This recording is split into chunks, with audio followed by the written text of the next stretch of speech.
ምክንያቱም ቸርች ምን ያህል በሯን ከፍታ ተቀበልሃለች አትቀበልም እስካሁን ሞግዚት ቀጥሬ ሞግዚቷ ብታይኝ አልሰጣትም ምን ቆይ ለምን ነበር የገባሁት ብላኛለች ደግሞ አሻንጉሊት ስንሰጣው አሁን ይጫወትበታል ብለህ ልጅ አሻንጉሊት ተሰጣዋል አይደል አሻንጉሊቷን የሆነ ቦታ ይቀድና ጥጧን አውጥቶ ጨርቋን ይዞ መጥቶ ይሰጣል የሚያስጠላ ዶክተር ነበር ከዛ ዶክተር አልኩኝ የሆነት መለስ አልኩኝና ምልህ እንኳን ይሄን የመሰለ ቆንጅዬ ልጅ ይቀርና የሞተ የሚያስነሳ አምላክ እኮ ነው ማመልከው ትንሽ ከራሴን ካረጋጋው በኋላ ጾጉሬን 3 ተላጨው ይሄ ልጅክ ሞተ ሲባል ያለው ስሜት አለ አይደለ ልክ እንደሱ ሁሉ ነገሬ ባዶ ሳታምጥ ወንድ ልጅ ወለደች ተብሎ ተጽፏል አላመጥም ምጥ እኮ የእርግማን ውጤት ነው ብላ በልጅነቴ ጀምሮ ትነግረኛለች ከዛ የእውነት የእርግማን ውጤት ነው ስለዚህ እርግማን ከተሰበረ ለምንድን ነው ምናምጣው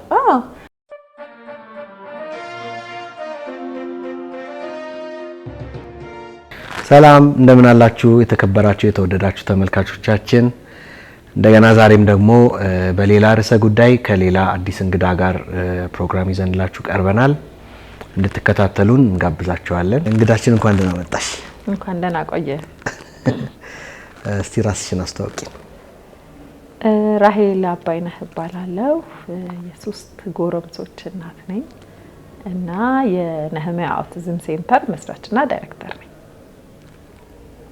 ሌላ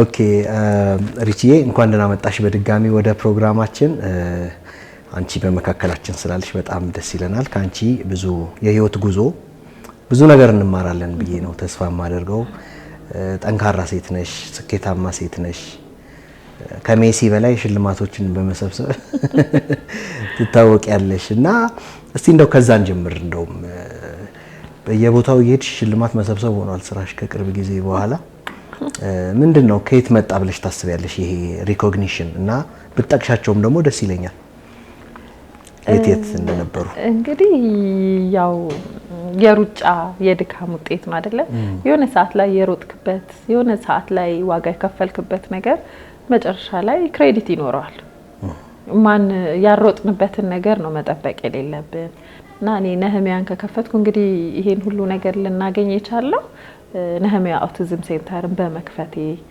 ኦቲዝም ያለው ልጅ ኖሮት እንደዚህ አሸንፎ ወጥቶ ለሌላው መትረፍ የሚለው ነገር ይመስለኛል ይሄን ሁሉ ይዞ የመጣው እና ትናንትና የዛሬ 13 አመት በፊት ብዙ ዋጋ ከፍያለሁ ብዙ የሰው ፊት አይቻለሁ ያልደከምኩት ድካም የለም ትዝም ይለኝ ነገር መኪናም ስለሌለኝ በእግሬ ስለሚሄድ ፍላጫማ ያልጨረስኩት የለም እና ሰው ሲጠይቀኝ ከውጭ ፍላጫማ ላኩልኝ ነበር ያገር ውስጥ ያው ቶሎ ስለሚበጣጣስ ይሄ የሚያሳየው ምን ያህል በእግሬ ሄድ እንደነበር በተለይ አሁን መለስ ብለህ ስታይ አሁን የፍሬው ሰዓት ነው ፍሬ የመሰብሰቢያ ሰዓት ነው ብዬ አስባለሁ ከድካሙ አንፃር ያኔ ግን ብዙ ዋጋ ተከፍሏልና ማናችንም ህይወታችን ላይ ዋጋ ያልከፈልንለትን ነገር ፍሬውን መጠበቅ የለብንም ስለዚህ አሁን ላይ ሰው እየመጣ እያየ ኦቲዝም ያላቸው ከኦቲዝም ጋር አብረው የሚኖሩ ልጆችን መርዳትና ማገዝ ቀላል ነገር እንዳልሆነ በተለይ ብዙ ሰው መጥቶ ግቢያችን ውስጥ ያለ ሰው ነው የሚገባው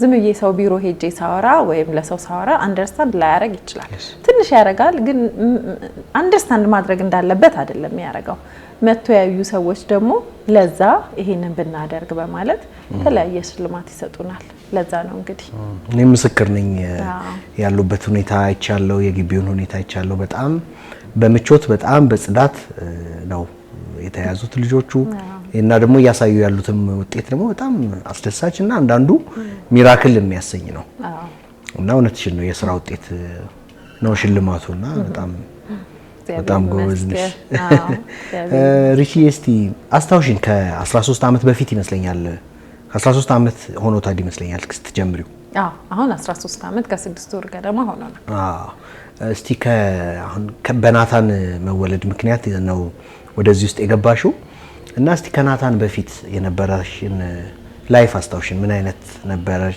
ምን አይነት የላይፍ ኤክስፔክት ታደርጊ ነበር እና ምን አይነት የህይወት መንገድ ነበር የምታስቢውና የናታን ደግሞ በዚህ ሁኔታ መወለድ እንዴት አርጎ አቅጣጫ የላይፍ አቅጣጫሽን እንደቀየረው እዚህ ውስጥ እንዴት እንዳስገባሽ ትንሽ አስታውሽንና እስቲ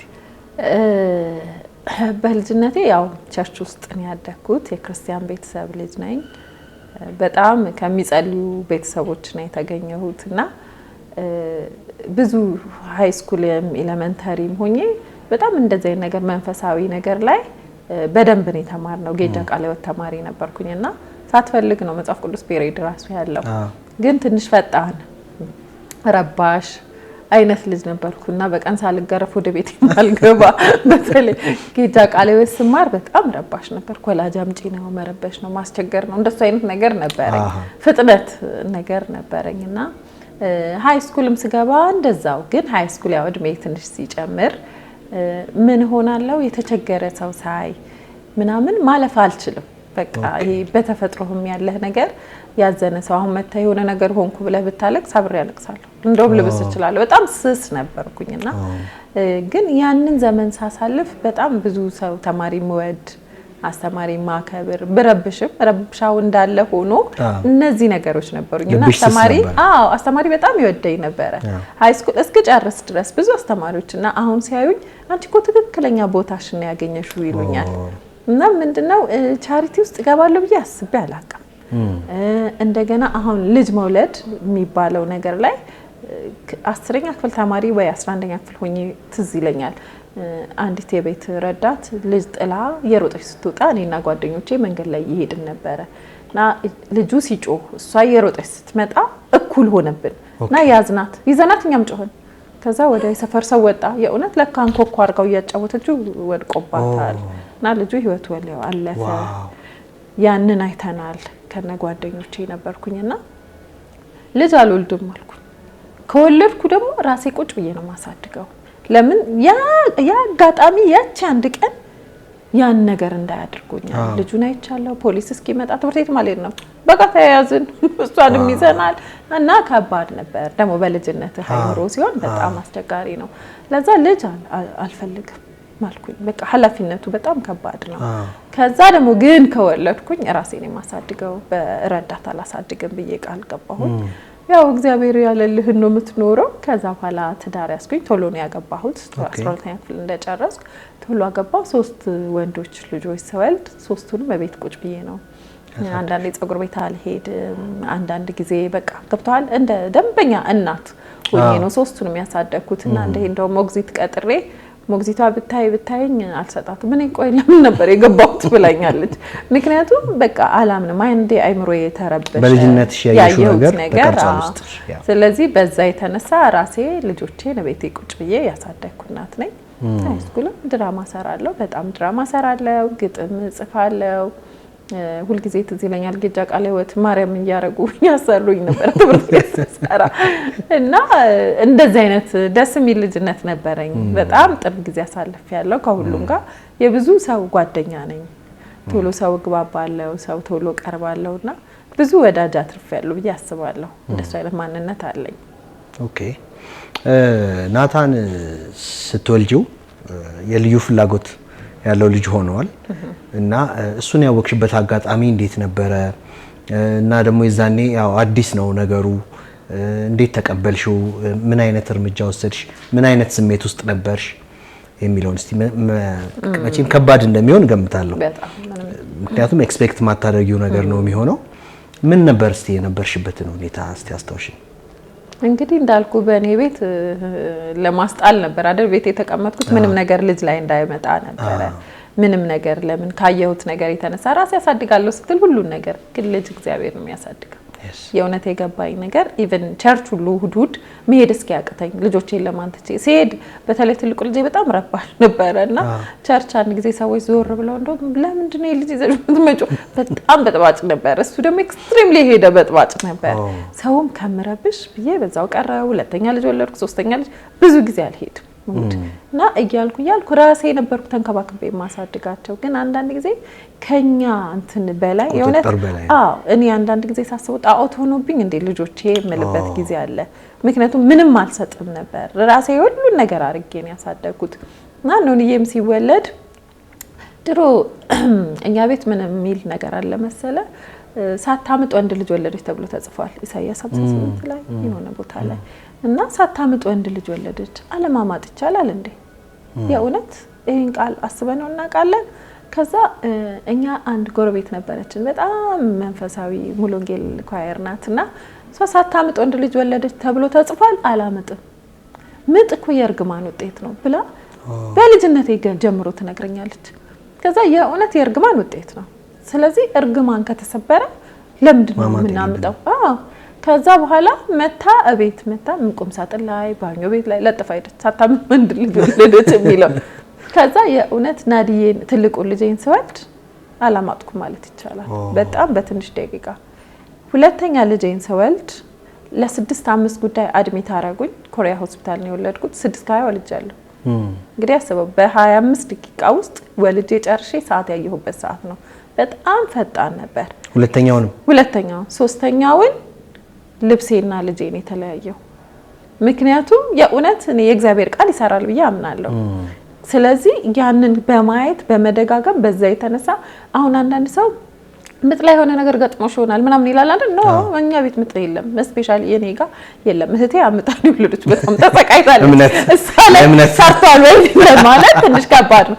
እኔ ግን ሶስቱንም ልጄ ስፔሻሊ ሶስተኛ ልጄ በጣም በሚያስደነግጥ ሁኔታ ሌላም ነገር አለመፈጠሩ ሲባል ሱሪና ልጄ ነው እኩል የተለያየው። ሱሪ ነው የለበስኩት ሁሉ ሬዲ እንኳን አልነበርኩም።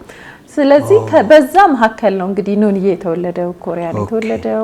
እንደውም ዶክተሩ ሲሰጠኛው ከወለድክ በኋላ አይተው ምናምን ይሄ ልጅ በጣም ረጅም ነው የሚሆነው እያለኝ ሰጠኝ። የእውነት አሁን ምን እንደሚያክል የሚታየው ረጅም ልጅ ነውና መጀመሪያ ላይ ምንም ኖቲስ አላረኩም። ያው እንደማንኛውም እናት ታሳድገዋለ። 8 ወሩ ደህና ነው፣ 9 ወሩ ደህና ነው። አንድ አመት ካለፈው በኋላ ትንሽ የባህሪ አስቸጋሪነት ጀመረ። ለምሳሌ ብቻ መሆን፣ እንደገና አንድ ቦታ ላይ የሚሰጠው መጫወቻ በአግባብ አለመጫወት። ለምሳሌ መኪና ስትሰጠው እየነዳ ነው አይደል ልጅ መጫወት ያለበት፣ እሱ ገልብጦ ጎማውን ነው የሚያሽከረክረው ይላል። ሁሉ ጊዜ ኳስ ስሰጠው ቁጭ ይልበታል። ኳስ እየተመታ እንደሚጫወት አያውቅም። ሁሉ ነገሩ ሌላ አይነት ባህሪ ያለው ልጅ ሆነ 9 ወሩ ላይ አንድ አመት በኋላ። ከዛ በፊት በሙሉ ትክክል ነው። ለምን እቤት ስለነበርኩ ራሴ ሁሌ ቪዲዮ ቀርጻቸዋለሁ ሲያድጉ ደስ ይላቸዋል ብዬ ሲጫወት ከወንድሙ ጋር ሳይክል ሲነዱ ምን ሲሉ እና ባለቤቴ ከቤት ሲገባ ሁሌ ኖንዬ እናታን ስለሆነ ስሙ ኖንዬ ምንለው ኖንዬ ይሄ ልጅ ግን ይለየኛል ይለኛል። እንዴ ምንድነው የምትሉት? የእውነት እስማኤል አያረግ ስትመጣ ሲያይ ይሄ ልጅ ፈገግ ምናምን ብሎ ይቀበላል አያረግ እስኪ ሄድስ ባያው ስራ ስለምትውል ነው ምናምን እላለሁ። የእውነት እኔ የማይመስለኝም ነበር። ትዝልሻልና ዲዬ ትልቁ ልጃችን እንዴት ፈገግ ምናምን እንደሚል እኔም ስመጣ አንዳንዴ በቃ ፈገግ አይልም። በቃ እየተጫወተ ነው የራሱ ዓለም እየተጫወተ ነው ብለን እናስባለን እያለ ከ1 አመት ከ2 ወር በኋላ ደንበኛ እንቅልፍ ማጣት መጣ፣ የሆድ ድርቀት መጣ። ከዛ በኋላ ማንንም አይፈልግም፣ መኝታ ቤት ገብቶ ይዘጋል። ብቸኛ ኦቲዝም ማለት በግሪክ ቋንቋ ብቸኛ ማለት ነው እና ብቻውን መሆን ነው የሚመርጠው። በር ይዘጋል፣ ማንንም አይፈልግም። ስፔሻሊ ከእድሜ ኩዮቹ ጋር መጫወት አይፈልግም። ስለዚህ ይሄ ሁሉ ነገር መምጣት ጀመረ፣ መታየት ጀመረ። በተለይ በጣም የረበሸኝ ድርቀት፣ የሆድ ድርቀቱ ኮንትሮል የምናደርገው ነገር አይደለም። ለምን አሁን ቆስጣ በላዋለው፣ አቮካዶ ጁስ ሰራለሁ፣ ፓፓዬ ሰራለታለሁ፣ ያ ሁሉ ይገባል። የት እንደሚሄድ አላውቅም። ድርቀት ይሰቃያል። ከዛ አንድ ጊዜ እንደውም ቸርች ልንጸልይ ስንሄድ ባለቤቴ ምናል መናገር አይችልም። በዚህ እድሜው አመት ከ6 ወር ከ7 ወር ሆኖት ቃል እንኳን አባባ ማማ አይልም። እኔ መናገሩ አይደለም ያሳሰበኝ፣ እኔ በሰላም ይጸዳዳ አትሊስት የበላው ነገር በትክክል መውጣት መቻል። እንዴ የት እየሄደ ነው? የሚገርም ቆስጣ ጁስ አድርጌ ሰጥቼው ቃለሁ። ቆስጣውን ይበላል አይደል? እኔ ግን ከፓፓያ ጋር ደባልቄ ሆዱ እንዲለሰልስ ምንም ስቃይ 5 ቀን 6 ቀን ሲሞላው እዛው ገርጂ ስለሆነ ቤቴ ኮሪያ ሄዶ ሆዱን ይታጠባል።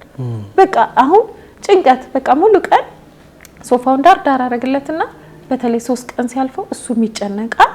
የኛም ጭንቀት ልነግርህ አልችልም። ደረቅ ነገር ድንጋይ የሚመስል ነገር ነው የሚወጣው። አይብላ እንዳይባል ሰው ሳይበላ አይኖር። ሲወጣ ግን ለሱ በጣም መከራ ነበር እና ልክ ዋይፒጂ በቃ ካካው ጠብጠብ ሲ ፓንት ማያረግም ይውጣለት ብቻ በወጣለት ነው። 5 ቀን ካለፈው ሆዱ ይነፋል፣ ይታመማል። ኦቲዝም መጀመሪያ ላቅ የቻልኩት ማለት ትንሽ ኦቲዝም ነው የሚለውን ሳይሆን ይሄ ነገር ልጄ ላይ ሆነ ነገር አለበት እንድል ያረጋኝ ድርቀቱ ነገር አለ። በቃ ድርቀቱ ተደሞ እሱን በ7 ወሬ ነው ትንሹን ያረጋስኩትና ያስደነግጥ ነበር። የ7 ወር ልጅ ቤት ቁጭ አድርጋ ሆስፒታል ሄጄ ስመረመር ድጋሚ ነፍሰ ጡር ነሽ ስትባል በጣም ከባድ ነው። ደንግጬ ነበር እና ናሆም ይባላል 3ኛ ልጄ። አሁን ናሆም ላይ የሌለ ባህሪ ታላቁ ናኦድ ነው፣ ትንሹ ናሆም ነው። ሁለቱ ላይ ማላያቸው ባህሪ ነው ናታን ላይ ያለው እና ሁሉ ጊዜ ግራ ይገባኛል። አሁን ኮምፔር ታረጋለህ፣ ለቤት ልጆች ካሉ በተለይ ታስተውለዋለህ። ባይኖር ምናልባት ላላስተውል እችላለሁ እንደማንኛውም ወላጅ ልዩነታቸውን ኮምፔር ያርክሽ ታረጋለህ። አለበለዛ አታስተውለውም። ብዙ ሰው ታወቅሽ ምናምን ሲለኝ ምናልባት ተከታታይ ልጅ መውለዴ ለዚህ ረፍቶኛል ብዬ አስባለሁ፣ ቤትም ስለነበርኩኝ። ከዛ በኋላ እያለ እጁን መንከስ ጀመረ። ማለት ሲናደድ ራሱን ይጎዳል፣ ግርግዳ ጋር እንደዚህ እያለ ይጋጫል። ቤት ውስጥ አሁን ጫማ ካለ ጫማ ወደ ላይ ይደረድራል። ማአት ጫማ ደርድሩ ይቆምለታል። ከዛ እንዴ ይሄ ነገር እኔ እችላለሁ ስለራ አይቆምም፣ ይወዳድቃል። በእውነት አይቆምም። እንደሱ ፐርፌክት አድርጎ ነው የሚደረድረው።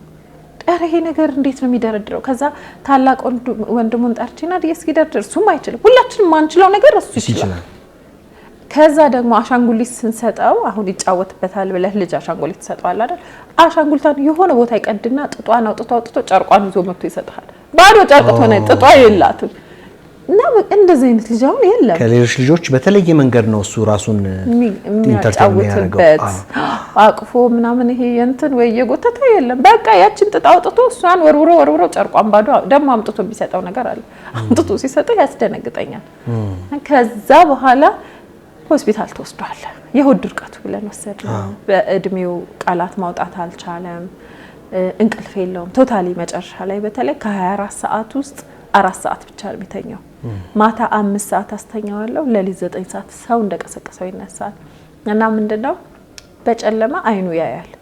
ሄዶ የሚፈልገውን እቃ ሰብስቦ ቁጭ ብሎ ይጫወታል። ዞር ስትል አልጋው ላይ የለም።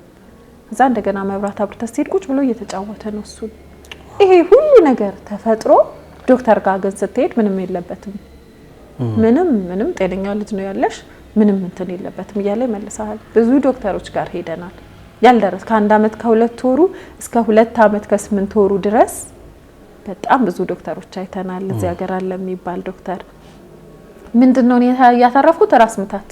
ለምን አይተኛም? ካልተኛ ደግሞ ሊሆነ ነገር ሊጎዳ ይችላል። እኔ ቁጭ እላለሁ። እዛ በጣም ከባድ ጊዜ አሳልፈናል። እኔ ሳልተኛ ቁጭ ብዬ ከ9 ሰዓት ጀምሮ እየየሁት ሰማይ ሲነጋ ቁጭ ብዬ ያለው እሱ ደስ ኢንጆይ ያደርጋል እዛ እየተጫወተ። ጌታ ምንድነው ማለት አይገባህም። ሆስፒታል ሐኪም ነው ሊነግርህ የሚችለው። ሐኪም ጋር ሄደክ ሐኪሙ አይ ምንም የለበትም ዝም ብለሽ ነው ካለክ አንተ ነህ ልዩነቱን የምታውቀው ልጅህ ላይ ያለው። በምን ትግባባለህ? የመጀመሪያ ሊረዳን የሚችለው እኮ ፔዲያትሪሻን ነው። ፔዲያትሪሻኑ ይሄ ነው ካላለ በጣም ከባድ ነውና እስከ 1 አመት ከ2 ወር እስከ 2 አመት ከ8 ወር በጣም ስቃይ ነበር ያሳለፍነው ጊዜ። ስለዚህ በቃ ሳነሳው ሁሉ ዝግነ በጣም እሱም ተሰቃየ በድርቀቱ፣ እንቅልፍ በማጣቱ፣ ሰውነቱ ያየነው መነመነ። ብዙ ነገር ነው ሀፕን ያደርገው። ተናዳጅ ልጅ ሆነ፣ ራሱን ይነክሳል፣ ይበሳጫል። ምንም በቃ መግባባት አንችልም። ወይ ቋንቋ የለውም ወይ ምን የለውም። እርቦት ይሆናል። አሁን ውሃ ይጠጣ አንተ ነው የምታስብለት፣ ለሁሉ ነገሩ አንተ ነው የምታስብለት። እና በጣም ከባድ ጊዜ አሳልፈን ነበር። ያን ሰዓት መናገር አልችልም አሳልፍ ነው። እንዴት አንደርስታንድ አደረግሽው? በኋላ ግን ይሄ ኦቲዝም እንደሆነ ምልክቱ የኦቲዝም እንትን እንደሆነ እንዴት አድርገሽ አወቅሽና እንዴት እርዳታስ አገኘሽ? ወይም ደግሞ በሰዓቱ ከዚህ ጋር በተያያዘ የገጠሙሽ ነገሮች እንዴት ነበሩ? እንደውም ትዝ ይለኛል የመጨረሻው ሐኪም ራሄል አንቺ ግን ደህና ነሽ አለኝ። ያስደንጋጭ ነበር። የእውነት እኔ ጋር ነው እንዴ ችግሩ ያለው ምን ሆኛለሁ ምናምን የሚለው ነገር ገባብኝ። ከዛ በኋላ ቤት አልሄድም አልኩ። አታይ ይሄ እዚህ ጋር ጥሩ ዶክተር አለ ስባል አይ አልኩ። ለምን ጥያቄ ወደ እኔ መጣ እና እኔ ግን ደህና ነኝ ራሴን ሳይ ደህና ነኝ እላለሁ ለራሴ። ከዛ በኋላ ግን መጨረሻ ላይ ማንም ሐኪም አልረዳኝም እንዳልኩ ማንም ሰው አያውቀውም ኦቲዝምን። አንድ ጊዜ ቴሌቪዥን ዲሽ ላይ አረብ ቻናል ላይ ነበር ትንሹ ልጄ በጣም ጉንፋን ይዞታልና ምግብ አልበላ ብሎ አስቸግሮኝ ጁስ በቂጣ ይበላል። ኦኬ ዋናው መብላት ነው ብቻ ይግባ ይጠቅምሃል ብዬ እሱን ይዤ ቁጭ ብያለሁ። ከዛ የሆነ ቲቪ ማስታወቂያ አለው እና ቲቪ እንደውም ሪሞት ይዤ ልቀይረው አልኩኝና የሆነ የድሮ ፊልም ነገር ነው የሚታየው። ሳይ ተመስጧል ትንሹ ልጄና አሁን ጉንፋን ስለያዘው ምግብ እየበላልኝ ነው ብቻ ለሱ ብዬ ተውኩት። መሀል ላይ ማስታወቂያ ያየው ሴቭ ቺልድረን ይሄን ብቻ ነው የሚለው ሌላ ምንም ነገር የለውም ብሎ ልጁ ብዙ ፕሌን አለው ፕሌኖቹን ትንንሽ ፕሌኖች ናቸው ይደረድራል። ከዛ ሲናደድ ይጋጫል። በኢየሱስ ስም አየሽው ያቺን ማስታወቂያ በጣም ትንሽ ሰከንድ ናት የታየችው። እዛ ባለቤቴ እንደውዬ በእናት ያኔ በየቤቱ ዋይፋይ የለም ጉግል አድርግና ስለ ኦቲዝም እስኪያንብብ ቶሎ በል ለምን ሲለኝ ኖኒ ኦቲዝም ሳይኖርበት አይቀርም ማስታወቂያ ላይ ያየሁት ኦቲዝም ልጄ ላይ ሳይኖር አይቀርም እንዲህ እንዳይቻል እሺ ስልኩን ዝጊያለሁ ደወለ ይመስላል አለ ኦቲዝም ሲምፕተሞቹ በሙሉ ኖኒ ላይ አለ ሂጂ ሆስፒታል ቶሎ ሂጂ ተነስቼ እሱን ይዤ ሆስፒታል ሄድኩኝ ሲሄድ የሚገርም ከመደንገጤ ብዛት ኦቲዝምን አላውቀውም ግን ስሙን ፈራሁት በቃ ለቃሉ አዲስ አይደለሁም ግን ቤቴ ይመጣል ብለህ ልጄ ላይ ይመጣል ብለህ አታቀርብም እኮ ሁሉ ነገርኛ ሩቅ ነው አይደለ ለኛ የምናስበው ሆስፒታል የተላኩበት ሆስፒታል ጋር ዶክተሩ ጋር ደውዬ ዶክተር ስለ ኦቲዝም ታውቃለህ አልኩት አዎ አለ ኦኬ ኖኒ ኦቲዝም የለበትም በጭራሽ አለ ግን እሺ ግድ የለም ኒውሮሎጂስት ጋር ሊያይልኝ የሚችለው ኒውሮሎጂስት ያየ እዚህ ቦታ ሂጂ ብሎ ነገረኝ እመኚ ኖኒ ኦቲዝም የለበትም አንድ ጊዜ ለምንድነው በመኪና ሲመጣ ቀይ መኪና ነው ያዘው ኦኬ ሲገባ አይቶታል እኔና ኖኒ ቀድመን ሆስፒታል ድረስ ነው ከዛ ቁልፉን ቁጭ ሳይል ቁልፉን ያዘና የጎተተ ታዩ እስኪ ያለኝ ዶክተሩ ታይዘን ሄደለ መኪናው ጋር ይዞን ሄደ አይሽ ኢዝ ሶ ስማርት አለ ሌላ በሱ እድሜ እንዲህ የሚያረግ ልጅ የለም ኦቲዝም ይሄ ነው የሚያዘናጋ የሆነ ፓርታቸው በጣም ጎበዞች ናቸው አሁን አመት ከምናምን ነው በዛ እድሜ መተህ መኪና ስታቆም ቁልፍን ከዛ ከማአት መኪና መካከል ለይቶ ሄዶ ይልሽ ሲለኝ አይሽ ምን አይነት ጎበዝ ልጅ እንዳለሽ ምለ በለዛ ነው ብዙ ሰው የሚሸወደው ለዛ ነው እዛ ዶክተሩ ነው እርግጠኛ ነኝ አለ ያቺን እኮ ምሳሌ ይዞ ነው ኖኒ ኦቲዝም የለበትም ግን ደስ እንዲልሽ ልላክሻለ ከመደንገጤ ብዛት እዛ ሐኪም ቤቱ ጋር ደርሻለሁ ግን አይታየኝም ስንት ሐኪም ቤቱን እንደዞርኩት ለነገር አልችልም ጨሻ ላይ ባለቤቴ ከስራውቱ ሲመጣ ያው ስሩ ቆመሽ አይደል እንዴ እውነትም ቀላ ብዬ በጣም ደንግጬ ነበር ስንገባ 11 ሰዓት አልፏል ተዘጋ በንጋታው ተቀጠረን ስጸልይ አደርኩ ማለት ይቻላል አይሁን ኦቲዝም ምንድነው ብትለኝ እኮ ያን ያህል ምንድነው የሚለው ዲቴል አላቀው ግን አይሁን በቃ አይሁን ብዬ ጸለይኩ ጣዋት ተነስተን ሄደን ወደ 5 ቀን ፈጀ በአጋጣሚ እኛም ጥሩ ሐኪምም አልገጠመንም ከ5ኛው ቀን ላይ ኢቭን ያዘዘለትን ኢሲጂ ምናምን ሳያይ ነው ኦቲዝም አለበት ሲቪየር ነው በጣም የሚያሳዝን ሐኪም ከዛ ምንድነው ያለን እንግዲህ ሲያየኝ አለቅሳለሁ እንዳልኩ አልቃሻለኝ ጸልዬ ነው ባይቆመው በእውነት በጣም አልቃሻ ነበርኩ ከዛ እንዳለቀሽ ነው የምትኖሪው በቃ ተስፋ አለው ብለሽ እንዳታስቢ የሚያስጠላ ዶክተር ነበር ከዛ በኋላ ኦቲዝምን ከዛ ዶክተር አልኩኝ የሆነት መለስ አልኩኝና ማለት እንኳን ይሄኔ መሰለ ቆንጅዬ ልጅ ይቀርና የሞተ የሚያስነሳ አምላክ እኮ ነው ማመልከው ኦቲዝም ስለማታውቂው ነው ሞር ባወቅሽ ቁጥር የኦቲዝም ክብደት እስኪ ትምህርት ካገኛችሁ ሞክሩ እንዲህ ብሎ ሸኛል ስወጣ ግን መጽሐፍ ቅዱስ አንደበት እሳት ነው ይላል አይደል የፍጥረትን ሩጫ ያቃጥላል ይላል የእውነት እሱ ቃል በቃል እኔ ላይ ሰራ ስገባና ስወጣ አንድ ሰው አልነበርኩም ልክ ስንወጣ ኦቲዝም ይገርማል አለ ሰለሞን ራሱ ምን ማለት ኤክስፔክት ማታረገው ነገር ነው ቤት የሚመጣው እና መኪና ውስጥ ገብተን እኔ በጣም አለቀስኩ ይውጣልሽ በቃ አልቀሽ ይለኛል እሱ ማለት በቃ የሆነ አንዳንድ ሰው በለቅሶ ራሱ መግለጽ ይችላል ከወጣው በኋላ ረዲ ማለት እህቶቼ ምናምን ሁሉም ሰው ተጨነቀ ኦቲዝም አለበት ሲባል ሁላችንም ወዲያው ጾም ጸሎት ተያዘ ለምን እግዚአብሔር ሳያውቅ ቤት እንደዚህ አይነት ነገር በጣም ከባድ ነው አንድ ሰው ክርስቲያን ሆኖ በጌታ ቤት አግብቶ በጌታ ቤት ኖሮ ትንሽ ከባድ ነው አክሰፕት ለማድረግ ከዛ መጸለይ ጀመርን እግዚአብሔር ምሰራው ስራ አለ ታልፈበት ዘንድ ግድ ነው አንዳንድ መንገዶች አይደለ እግዚአብሔር አጀንዳ ካለው በህይወት ሻካራም ቢሆን ታልፈበት ዘንድ ግድ የሆኑ ነገሮች አሉ እግዚአብሔር አንድ ልጁን ሲሰጥኩ በሚመች ሁኔታ አይደለም ኢየሱስ ወደ ምድር የመጣው እና በማይመች ነገር ውስጥ እናልፍበት ዘንድ ግድ የሆኑ ነገሮች አሉ ስለዚህ ልክ እሱ ነገር በቃ ህይወቴ ላይ መጣ ከወጣ በኋላ ምን አደረግሽ ብትለኝ ትንሽ ከራሴን ካረጋጋው በኋላ ጸጉሬን 3 ተላጨው ይሄ ልጅክ ሞተ ሲባል ያለው ስሜት አለ አይደለ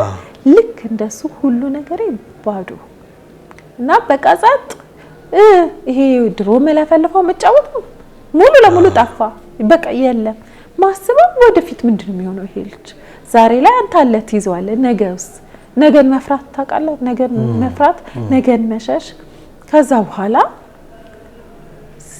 ልክ ኦቲዝም አለበት የተባለን ቀን ጀምሮ ኃይለኛው እቃ መወርወር የሌለ ባህሪ ሁሉ ጀመረው እሱ ራሱ። ከዛ በኋላ መጸለይ ጀመርን። ትልቁ ጸሎቴ የመጀመሪያው ጌታው እኔ ልተኛ፣ ለምን ብዙ ሰዓት አልተኛም፣ መድኃኒት የራስ ምታት ውጣለው፣ ስለዚህ እሱ የሚተኛ እኔም ልተኛ። ከዛ ከቲቪ ጆሹዋ የመጣ አኖይንቲንግ ዋተር ነበርና ምን ላይ እንጸልያለን ይዞልን የመጣ ወንድም ራሱ ይተኛ አልኩኝ። እኔ አሁን ያሳሰበኝ ምንም ነገር አይደለም፣ እሱ የሚተኛ እኔም ልተኛ። የእውነት ተጸለየ፣ እንቅልፍ ተኝተን አደርን። ሙሉ ለሊት የተኛ ነው ያ አኖይንቲንግ ዋተር ነው። እግዚአብሔር ቤቴን ልጄን ምህረት ያረጋበት። ለምን እሱ አልተኛም፣ እሱ ተረበሸ ማለት ጠዋት ባለቤቴ ስራ ሄዳል፣ ልጆቼ ትምህርት ቤት ይሄዳሉ። ገብቷል። ከባድ ነበረ። ትልቁ ልጄ ዴኬር ምናምን ይሄድ ነበር ተከታታይ ስለወለድኳቸው። ያ ውሃ ከመጣ በኋላ ቤቱ ሙሉ ተኝቶ አደረ። የእውነት አላመንኩም። ልክ እንደተፈወሰ ነው የተሰማኝ መተኛቱ ብቻ። ይኸው እግዚአብሔር ይመስገን እስካሁን ድረስ ተኝቶ ቀርቷል። ትልቁ ኦቲዝም ላይ ያለው ችግር እንቅልፍ ማጣት አለ ልጆቹ ላይ እና እግዚአብሔር ያን ነገር ሰበረልን። ከዛ በኋላ ኖንዬም አግሬሲቭ ሆነ ብያለሁ። በጣም ለእንትን ማስቸገር ጀመረ። ድርቀቱም ልክ ካወክ ምንድነው የሚጠቅምክ ሳናቅ የጎዳ ነው ይበልጣል። ለምሳሌ ጁስ ፓፓያ ጁስ እና ቆስጣ አርጌ ማጠጣው ልጅ መልሼ ወተት ሰጠዋለሁ። ምክንያቱም ህፃን ልጅ ነው ያኔ 2 አመት ከ8 ወሩ ነው። ጡጦ መጠጣት ነው። ለካ የወተት አለርጂክ ነው ልጄ። ወተቱ ነው እንደዚህ የሚያደርገው ድርቀት የሚያመጣበት። ልክ ኦቲዝም እንዳለበት ስናቅ ማንበብ ጀመርን። ምንድነው ኦቲዝም? ምንድነው የሚያስፈልገው? እንዴት ነው ትሪት አርጌ ልጄን ማሳድገው? ለምን መናገር የማይችል ልጅ ከሆነ ቋንቋህን አንደርስታንድ የማያደርግ ከሆነ እንዴት አርገ ማሳደግ እንዳለብክ። ከዛ በኋላ እሱን ስናደርግ ወተት አለርጂክ ነው። ስንዴና ወተት ቶታሊ መሞቅ አለበት። እኛ ደግሞ እሱን አይደል ስንመገበው ነው። አለማወቅ ለዚህ ነው ወላጅንም ልጅንም ነው የሚገላው። ከዛ በኋላ የሆድ ድርቀቱ ተሻሻለ። እንዳልኩ ትንሽ ቆይቷል። ጸሎት አኖይንቲንግ ዋተሩ ከመጣው ትንሽ ቆይቶ ነው እና ብዙ ነገሩ ያየነው እየተስተካከለ መጣ። የሆነ ነገር ሲፈልግ ይሄ ይጠቅመዋል አይጠቅመውም እንዲህ ቢያረግለትስ። ለምሳሌ ከድርቀቱ ብዛት ዳይፐር ነበር የሚጠቀመው። በ2 ወር ውስጥ ዳይፐር ተወ። ልክ ሲመጣበት ቁጭ ሲል ቶሎ ከስር ፖፖ እየከተተ በ2 ወር ውስጥ ፖፖ ለመደልን። ካወቅም በኋላ ብዙ ነገሮች እየተስተካከሉ መጡ። እኔ በጣም እንዳልኩ በጣም ተጎዳሁኝ። እንዴት እግዚአብሔር ምን በድዬ ነው ምን አጥፍቼ ነው? ቀጥታም ታያይዘው ካንተ ጋር ነው ካንተ ነገር ጋር ነው። እግዚአብሔር ግን ከኛ ነገር ጋር ጉዳይ ይያለው አይመስለኝም። ምክንያቱም ማናችንም ፐርፌክት አይደለንም ማለት ማናችንም ጻድቅ አይደለንም። ሁሉ ጊዜ እንዳጠፋን እንደተማረን እንዳጠፋን ያለን ሰዎች ነን። እና መጀመሪያ ያሰብኩት እኔ ምን አርጌ ነው ምን በድዬ ነው? ራስህን ነው የምታይበት። ግን የዛ ውጤት አይደለም የራሳችን የስራችን ውጤት አይደለም፣ የምህረቱ ውጤቶች ነን። ከዛ በኋላ ከ2 ወር በኋላ ራሴ ከእግዚአብሔር ነገር ጋር አስማማው። ከዛ እግዚአብሔር ይወደድከውን አድርግም ያልኩት ከ2 ወር በኋላ ነው። ከዛ እሱን ሳረግ ደግሞ ውስጤ ሲፈወስ ልጄ ላይ ለውጥ መምጣት ጀመረ። ነገሮች መስተካከል ጀመሩ። ያንን ካስተካከልን በኋላ ትምህርት ቤት ፍለጋ ደግሞ ሄድን። ትምህርት ቤት ፍለጋ ደግሞ ስንሄድ ቶታሊ ትምህርት ቤት የለም። ከባድ ሌላ ሁለተኛ ለቅሶ የጀመርኩት ደግሞ ትምህርት ቤት ሄጄ ትምህርት ቤት ካጣው በኋላ ነው። ግን ኖንዬ ላይ ደግሞ ስናይ ካወቅም በኋላ በጣም ሰፖርት አደረግ ነው አገዝ ነው። እንደልቡ መጸዳዳት ጀመረ፣ እንደልቡ መተኛት ጀመረ። ብዙ ነገር ደስተኛ ሆነ። ፈገግታ ራሱ ማየት ጀመርን። ከዛ በኋላ ያለውን ሰዓቶች እግዚአብሔር ነገሩን አቀለለልን። የእውነት አስገዛልን። ኦቲዝምን እኔ ያስገዝቶልኛል ብዬ አምናለሁ እንጂ እንዳመጣጡ ቢሆን ብዙ ነገርህን ነበር የሚያበላሸው።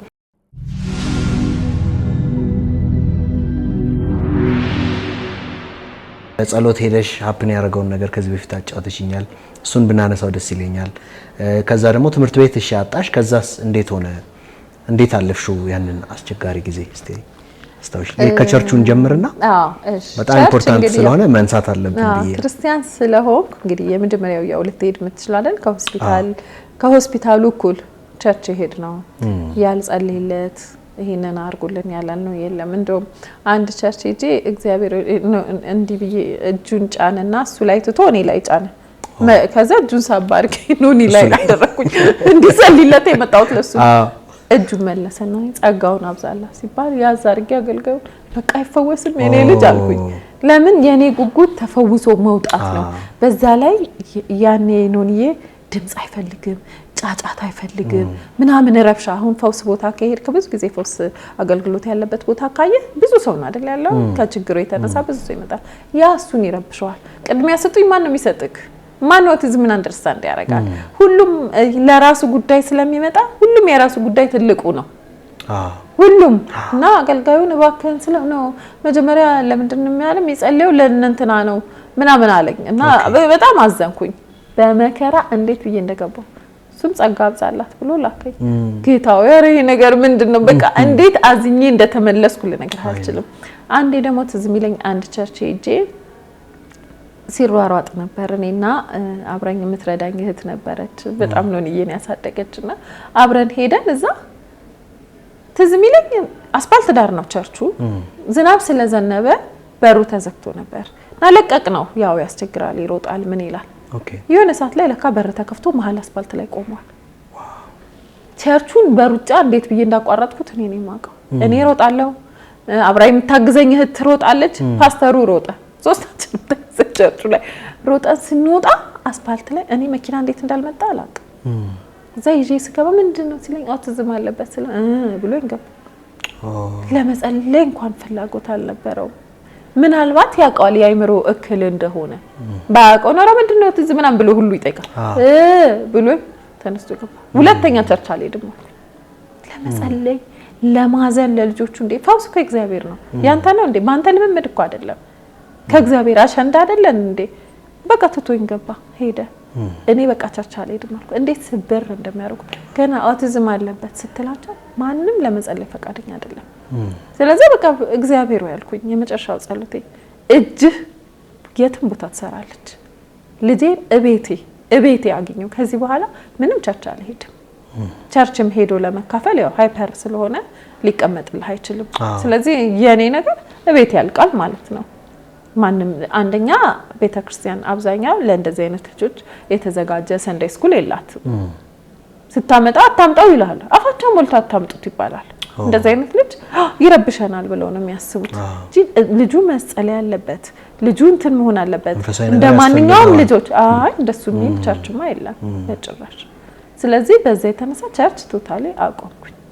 እስካሁን የሚከብደኝ ነገር ልንገርክ ያኔ እሁድ የቀረሁት ቸርች ለምን ልጆቼን እንጠብቃለሁ ስፔሻሊ እነሱ ካደጉ በኋላ እነሱ ቸርች ሲሄዱ ለኖኒ ስለቤት ነኝ አንዳንድ ጊዜ ጆትቼ ጊዮን ሄጄ አጫውቼው እነሱ ሳይኖሩ ደግሞ ቅር ይለዋል እንዲህ በአይኑ ይፈልጋቸዋል ባይናገር እንኳን ያ ለምምዴ ዛሬ እሁድ ቸርች ለመሄድ በጣም ይከብደኛል። ታምናለህ ለኔ ቸርች የሚመስለኝ ያኔ ድሮ ወይ ባለቤቴ ወይ እህቴ ምናምን ከጠበቁልኝ ማክሰኞ ማታ ሄዳለሁ ሮብ ማታ ሄዳለሁ ሐሙስ ማታ ያን ሳረግ ያገኘሁትን ቸርች ሄጄ ቃል ተካፍዬ ጸልዬ የምመጣው።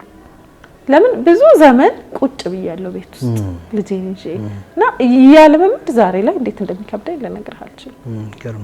ምክንያቱም ቸርች ምን ያህል በሯን ከፍታ ትቀበልሃለች አትቀበልህም። እስካሁን አሁን ስላለው ነው ሃውስ እስቲ እንደው በዛውም ጨምረሽ እንድትነግሪኝ ቸርች ውስጥ ያለው ተቀባይነት እንዴት ነው ፐርሲቭ የሚደረገው? ራሱ ኦቲዝም ሲባል ቅድም ስናወራው ነበር ኦፍ ካሜራ እንደ መርገምም እንደ መንፈሳዊ የሆነ የመንፈሳዊ እንትን የጠላትም ተጽዕኖ እንደዚህ አይነት ተደርጎ በጣም በመመናፈስ ነገሩን የማሰብ ነገር አለ። እንዳልሽውም ደግሞ የመግፋት ወደ ውጪ የመግፋት አይምጣይ ማለት እንደዚህ አይነት ነገሮች ይገጥሙሻል ብዬ አስባለሁ። እና እንዴት ነው የቸርችን እንቅስቃሴ እንዴት ታያለሽ? በዛውም እንድትነኪው ብዬ ነው። ቸርች እኔ ድሮ ምን ይመስለኝ ነበር እደጅ ያለ ሰው ይመስለኛል ኃጢአት እርግማን የሚለው ሰው በክርስቶስ ኢየሱስ ከሆነ በኋላ ኃጢአት ነው እርግማን የሚለው አይሰራም እኮ አይደል? የኃጢአት ሁሉ ፍጻሜ ይላል እኮ ኢየሱስ። የፍጻሜ ውጤት አይደል እንዴ? የውጤቱ ውጤቶች እኮ ነን እኛ ራሳችን። ግን ኃጢአት ቸርች ራሱ ኃጢአት እርግማን ነው ይላሉ። ባለፈው ነገር ያለው ብዙ ጊዜ ይገጥመኛል። አንድ ጊዜ እንደውም አንድ ፓስተር ጋር ሄደን እኔና አብራኝ የምትሰራ አብራኝ የጀመረች ሴት ነበረችና ሄደን ረጅም ሰዓት ፓስተር ነው አዋራ ነው።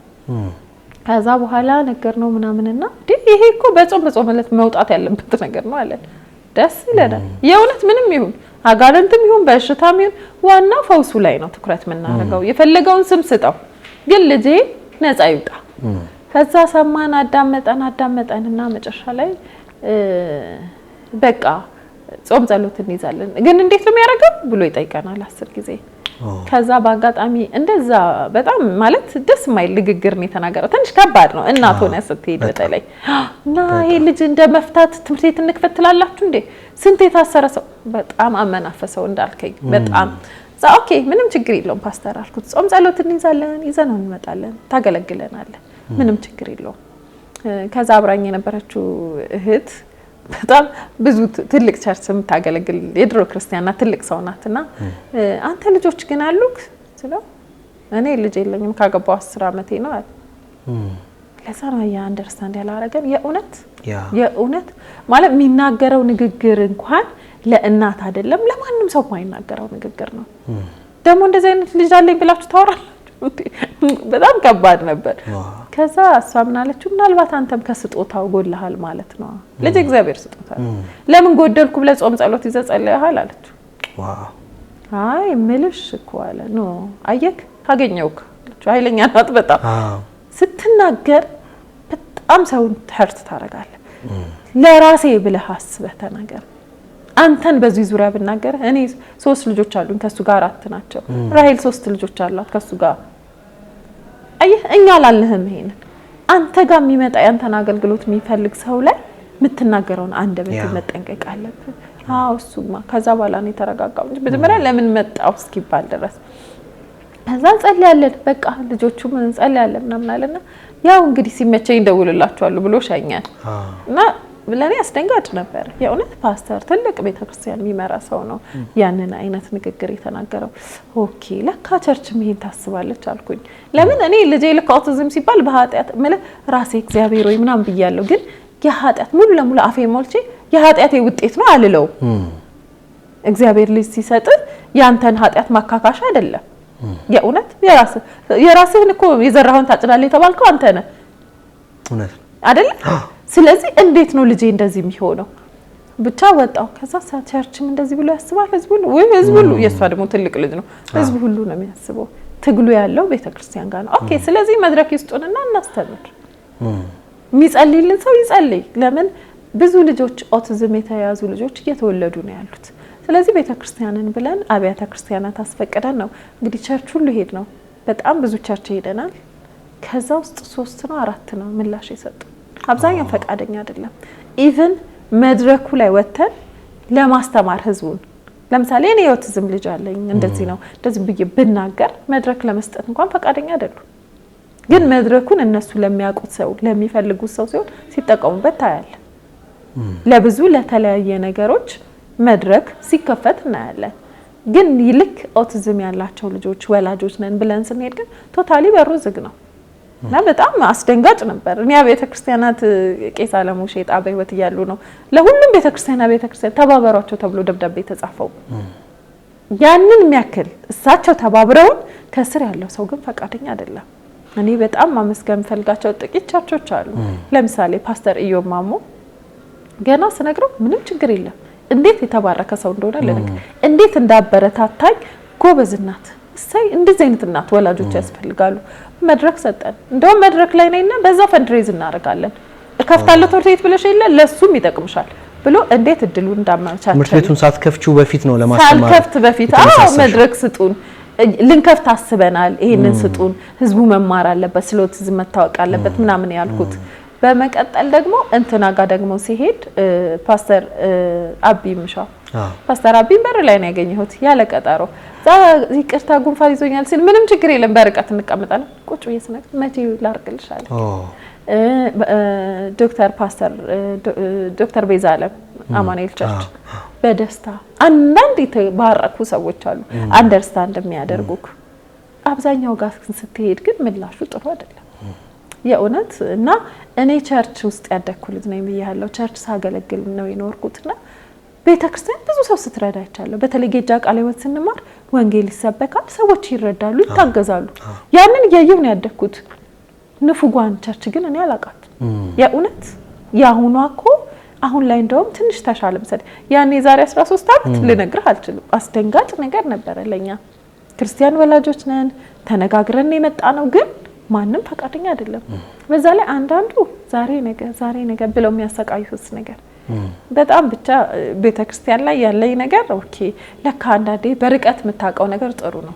ቀረብ ስትል ግን ለራሳቸው አጀንዳ ለራሳቸው ልጆች ማለት ለራሳቸው ለሀገር ዘረኝነቱም አለ እንደገና የሚፈልጓቸውም ሰዎች አሉ ለነሱ መድረክ ይፈቀዳል ለእንዳንተ አይነቱ ደግሞ ስራ ለምሰራ ሰዎች ደግሞ መድረክ አይፈቀድም እና የዛን ሰሞን እንደ ዲስከሬጅ እንደሆንኩ ልነግርህ አልችልም ስለዚህ ቶታሊ ስንነሳ ደግሞ ከባዱ ፓርት ምንድነው ትምህርት ቤቱን ስከፍት ክርስቲያኖች ነን የሚታወቀው በክርስትናችን ነው ስለዚህ ደጅ ያሉ ሰዎች ደግሞ ሰፖርት ማድረግ አይፈልጉም አንተን እዚህ ያሉ ደግሞ ሰፖርት አያረጉም የራሴ ወገኖች ናቸው የምትላቸው ደግሞ ሰፖርት አያረጉም መንፈሳዊ ተቋም ተብለሽ ሌብል ትደረጊያለሽ እዚህ ጋር ደግሞ መንፈሳዊ እንትን ደግሞ ወደ ውጪ ይገፋሻል እና መሀል ላይ የእውነት እንደው እግዚአብሔር የተስፋን ቃል የሰጠን የታመነ ስለሆነ እግዚአብሔር የሚደንቅ ሰዎች እያስነሳ እዚህ ያደረሰን እንጂ መጀመሪያ የገጠመን ነገር እንደውም አንድ እንትን አለ ምናልባት ዶክተር ፍርዳወቅን ካወቀው እኔ በእነዚህ ሰዎች የተነሳ ባክላረግ ነው እንዴ ብሎኛል አንድ ቀን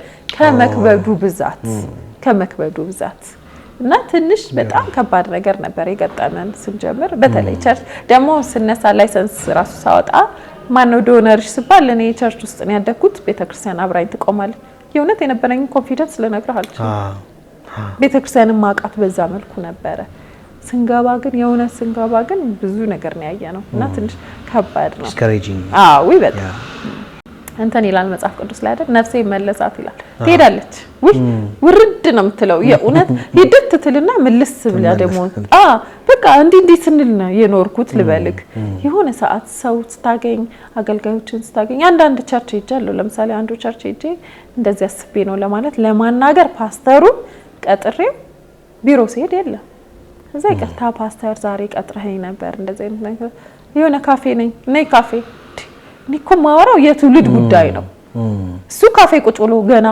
ካፌ ቁጭ ብሎ ማኪያቶን እየጠጣ ሊያዳምጣኝ ነው የሚፈልገው ከዛስ እሺ ይሁን በቃ ልታገስ ለምን በኔ ማዘንና በኔ እንትን ማለት ለልጆቹ የሚያገኙት ነገር መቅራት የለበትም ዛሬ እኔ ራሴን መስዋዕት አድርጌ የወጣው ሰው ነኝ መስዋዕትነቴ ምን ድረስ ነው መሄድ ያለበት ካፌ ድረስ ሲያየኝ አያውቅም የዛ ቸርች አባል አይደለም የኛ ቸርች አባል ነሽ አለ ደግሞ ሲደግመኝ ማለት ከዛ በጣም ስለተናደድኩ እኔ የአካል ጉዳይ ነው አይደል የያዝነው የአካል ጉዳይ ነው የአባልነት ጉዳይ አይደለም ማነስ ይመስለኛል እኔ እታች መገኘት ይመስለኛል የኛ ቸርች አባል ነሽ ካልሆንኩ አያናግረኝም ስለዚህ ወንጌል ማይሰብክም ማለት ነው ወጥቶ አባል ካልሆኑ የእውነት እያንዳንዱ ነገር ይያያዝብሃል አይደለም ታዲያ ፓስተርሽ ችግርሽን መፍታት አቅቶ ነው እኔ ጋር የመጣሽ ተናገረኝ ቃል በቃል ነው የሚጮህብኝ በቃ ያለቀስኩ ትቼ ሄድኩ እንዳልኩ በማልቀስ አንደኛ ነኝ ለማልቀስ ማን ብሎኝ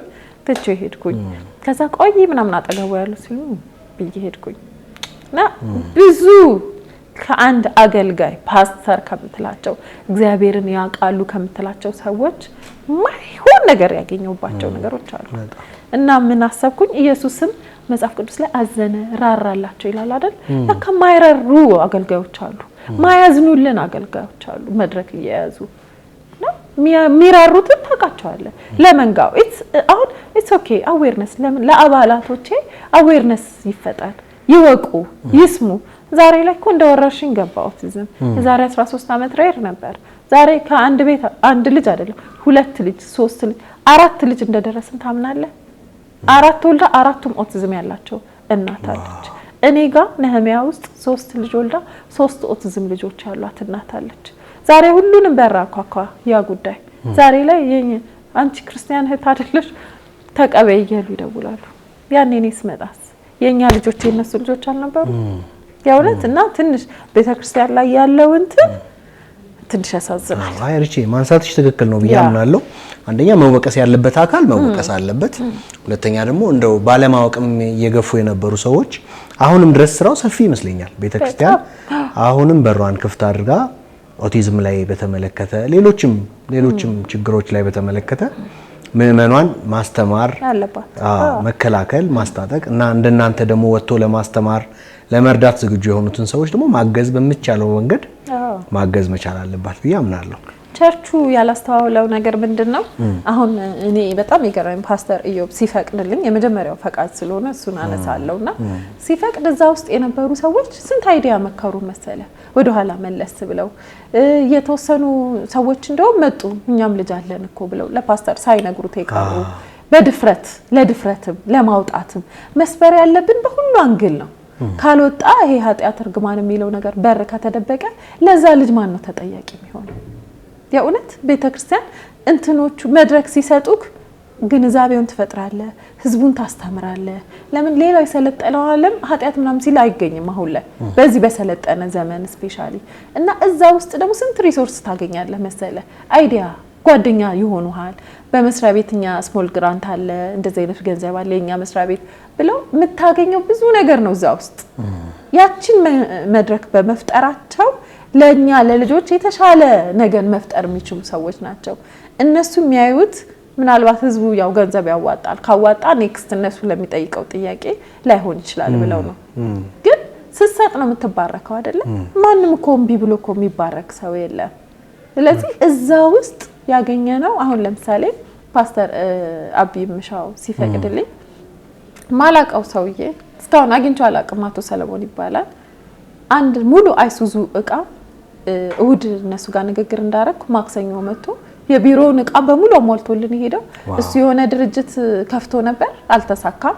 ስለዚህ በቃ ራሄል እግዚአብሔር ለእናንተ ልጆች ይሆናል ያዘጋጀው ተጠቀሙ ብሎ ኮምፒውተር ፕሪንተር አይሱዙ ሙሉ እቃ መጥቶ አወረደልን። ምናልባት ፓስተር አቢ ከልክሎኝስ ቢሆን ያንን መድረክ አላገኝም ነበር። ስለዚህ መድረኮቻችን ለገንዘብ ብቻ አይደለም ለተለያየ ነገር ሊሆኑ ይችላሉ እና ይሄንን ነው ቤተክርስቲያን ማሰብ ያለባት። በዛ ላይ ብዙውን ህዝብ ያመጡ ለእንትን ሲሉ ኖረዋል። ለምንድን ነው ለኦቲዝም ሲባል እምቢ የሚባለው? ለኦቲዝም ሲባል ለምንድን ነው ፊት የሚዞረው? በተለይ አሁን ላይ ከካንሰር ከኤችአይቪ የበለጠ ኦቲዝም ነው ምድራችንን እየረበሸ ያለው ብዙ ህፃናትን እያጠቃ ያለው። ለዛ የቤተክርስቲያን ምላሽ ምን መሆን አለበት? ክፍል ማዘጋጀት አለባቸው። የነዛ ልጆች እኮ እቤት ቀሩ ማለት እናት አባት ይቀራል፣ እህት ወንድም ይቀራል። ጉዳቱ አንድ ኦቲዝም ላይ ብቻ የሚቆም እኮ አይደለም፣ ዘሆል ፋሚሊ ነው አፌክት የሚያደርገው። ስለዚህ ያ ደግሞ ቤተክርስቲያኑ ተጠያቂነት አለበት።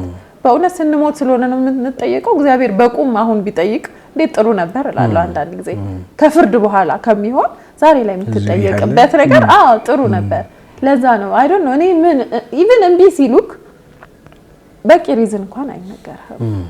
ከዛሳ ነገ ደግሞ የሆነ የቸርቻቸው ሰው እየመጥቶ ሲለምናቸው ይደውሉልሃል።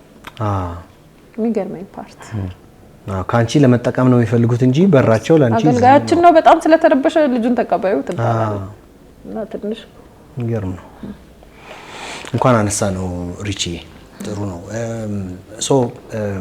አንቺ እርዳታ ስትፈልጊ አላገኘሽም። ማግኘት ያለብሽን መንፈሳዊም ይሁን ልጅሽን ደግሞ የሚቀበልም ትምህርት ቤት ማቆያም አላገኘሽም። በዛ ተቸገርሽና ከዛ ግን ራስሽን የችግሩ መፍትሄ ለማድረግ ነህሚያን ጀመርሹ ማለት ነው። እና እንዴት ነበረ እስቲ ነህሚያ የተጀመረበት ሂደት መቼ ተጀመረ፣ በምን መንገድ ተጀመረ የሚለው እንደማጫውች? እንግዲህ ነህሚያ ሲጀመር ያው እንዳልኩ ጆይ ሴንተር ሄድኩኝ። የመጀመሪያው ኦቲዝም ሴንተር ነው። ወይዘሮ ዘሚ በህይወት እያለች እሷን በልጇ የተነሳ የጀመረችው ሴንተር ነው። እኔ ሲሄድ ከተከፈተ 7 አመቱ ነበር እና እርግጠኛ የሆንኩት ነገር ያው አስገብቼው ትምህርት ቤት ገብቶ ይመጣል፣ ይሻሻላል፣ ይለወጣል። ለምን ፖፖ መልመድን በ2 ወር ፖፖ ካስለመድ ነው ብዙ ነገር ያታግልሃል እንጂ ይችላል ማለት ነው የሚለው ነገር ነበረኝ። እዛ ሲሄድ ግን ለቅሶ ቤት ነው የሚመስለው፣ ትምህርት ቤት አይመስልም። ብዙ ወላጅ ነበር፣ 30 ወላጅ ነው በአንድ ቀን የሚቀጠረው። በተለይ አንድ ከጋምቤላ የመጡ ሰዎች፣ ከተለያየ ቦታ የመጡ ከክፍለ ሀገር የመጡ ሰዎች ነበሩ እና በምን መጣችሁ ስል በትራንስፖርት። የእውነት እኔ ልጄን አንድ ቀን ከገርጂ መገናኛ በታክሲ ለወስዶ ብዬ እሱ ደስ አለው ገብቷል፣ አዲስ ነገር ነው ለሱና ምናምን ብሎ እዛ ከፈረንጅ ወልደሽ ያው ቀይ ስለሆነ ሳትቀጭ አሳድገሽ ይዘሽ ወረጂ አስወረደኝ ባለ ታክሲ። በእውነት አስወረደኝ። እየጮኸ ነው ምናምን። እሱ እኮ ደስ ብሎት እኮ ነው። እሱ ደስታውን የገለጠበት መንገድ ነው። እኔ ያለቀስኩ ተመለስኩኝ። ሴትዮዋ ከጅጅጋ ከሐረር ሲባል ርቀቱን አውቀዋለሁ። ሐረር እንዴት ብለው ኦቲዝም ያለው ልጅ በዛ ላይ ልጁ ትልቅ ልጅ ነበረ። ብቻ ማአት የሚያሳዝን ታሪክ ሰማው። በተለይ አንድ አባት አጠገቤ ቁጭ ብለው እህቴ ታመመች፣ የእህታቸው ልጅ ነው፣ ባሏ ትቷት ሄደ፣ ብቻዋን ሆነች። አሁን ስጠራትም አትሰማም። ራሷ የአይምሮ ህመምተኛ ሆነ እናትየው ራሱ እና በቃ ቢያንስ አዲስ አበባ ትምህርት ቤት ካለ እኔ ጋር ላኑረው ብዬ ነው። ግን ይኸውልሽ ትምህርት ቤት የለም። አሁን እንደውም 9 ዓመት ሆኖ ከዚህ በኋላ እንዳይመጣ ተባለ። እድሜው አደገ። 4 ዓመት ተመላልሻለሁ ቦታ ለማግኘት እና ትምህርት ቤት የለም ስላቸው የለም የኔ ልጅ የሚገባ መስሎሽ ነው ልጅሽ? አዎ ስል ወይ ቆይቷል እኮ ከሞላ ለምን እንደሚጠሩ ነው ራሱ ሌላ የሚያስደነግጥ። እንግዲህ በርትቼ ነበር፣ ትንሽ ደህና ሆኜ ነበር።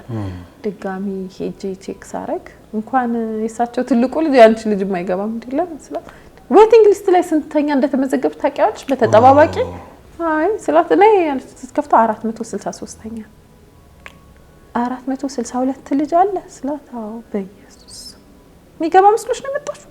ምንም አይመስላቸውም፣ ያው ታውቀዋል። አዎ ለምደውታል። አዎ መስሎኝ ነበር ስላት አራት አስቢው እሺ።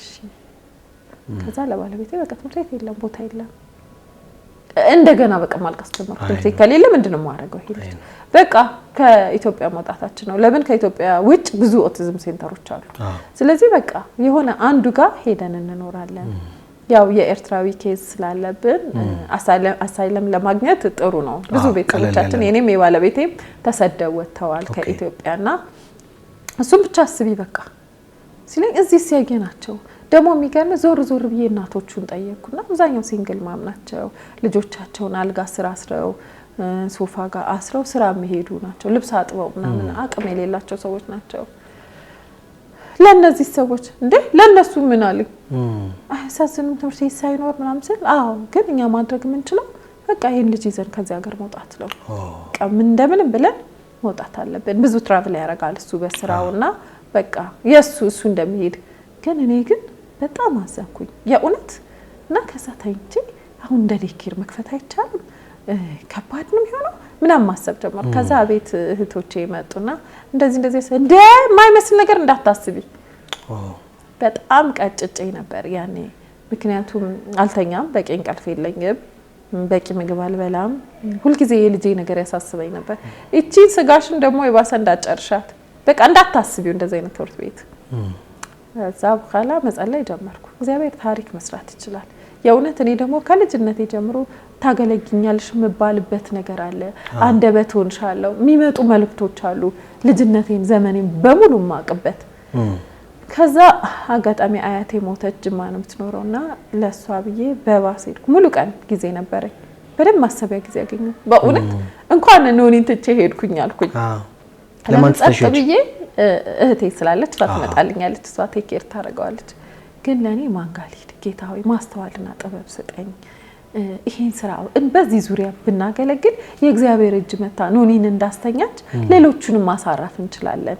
ለኔ አንድ ያየሁት እንቅልፉን ነው እና ስምህ የሚጠራበት ስምህ የሚነሳበት ጌታ ሆይ እባክህ እየጸለይኩ እያሰብኩ የት መሄድ እንዳለብኝ ማንን ማግኘት እንዳለብኝ እርዳኝ እያልኩ ነበር መጸለይ።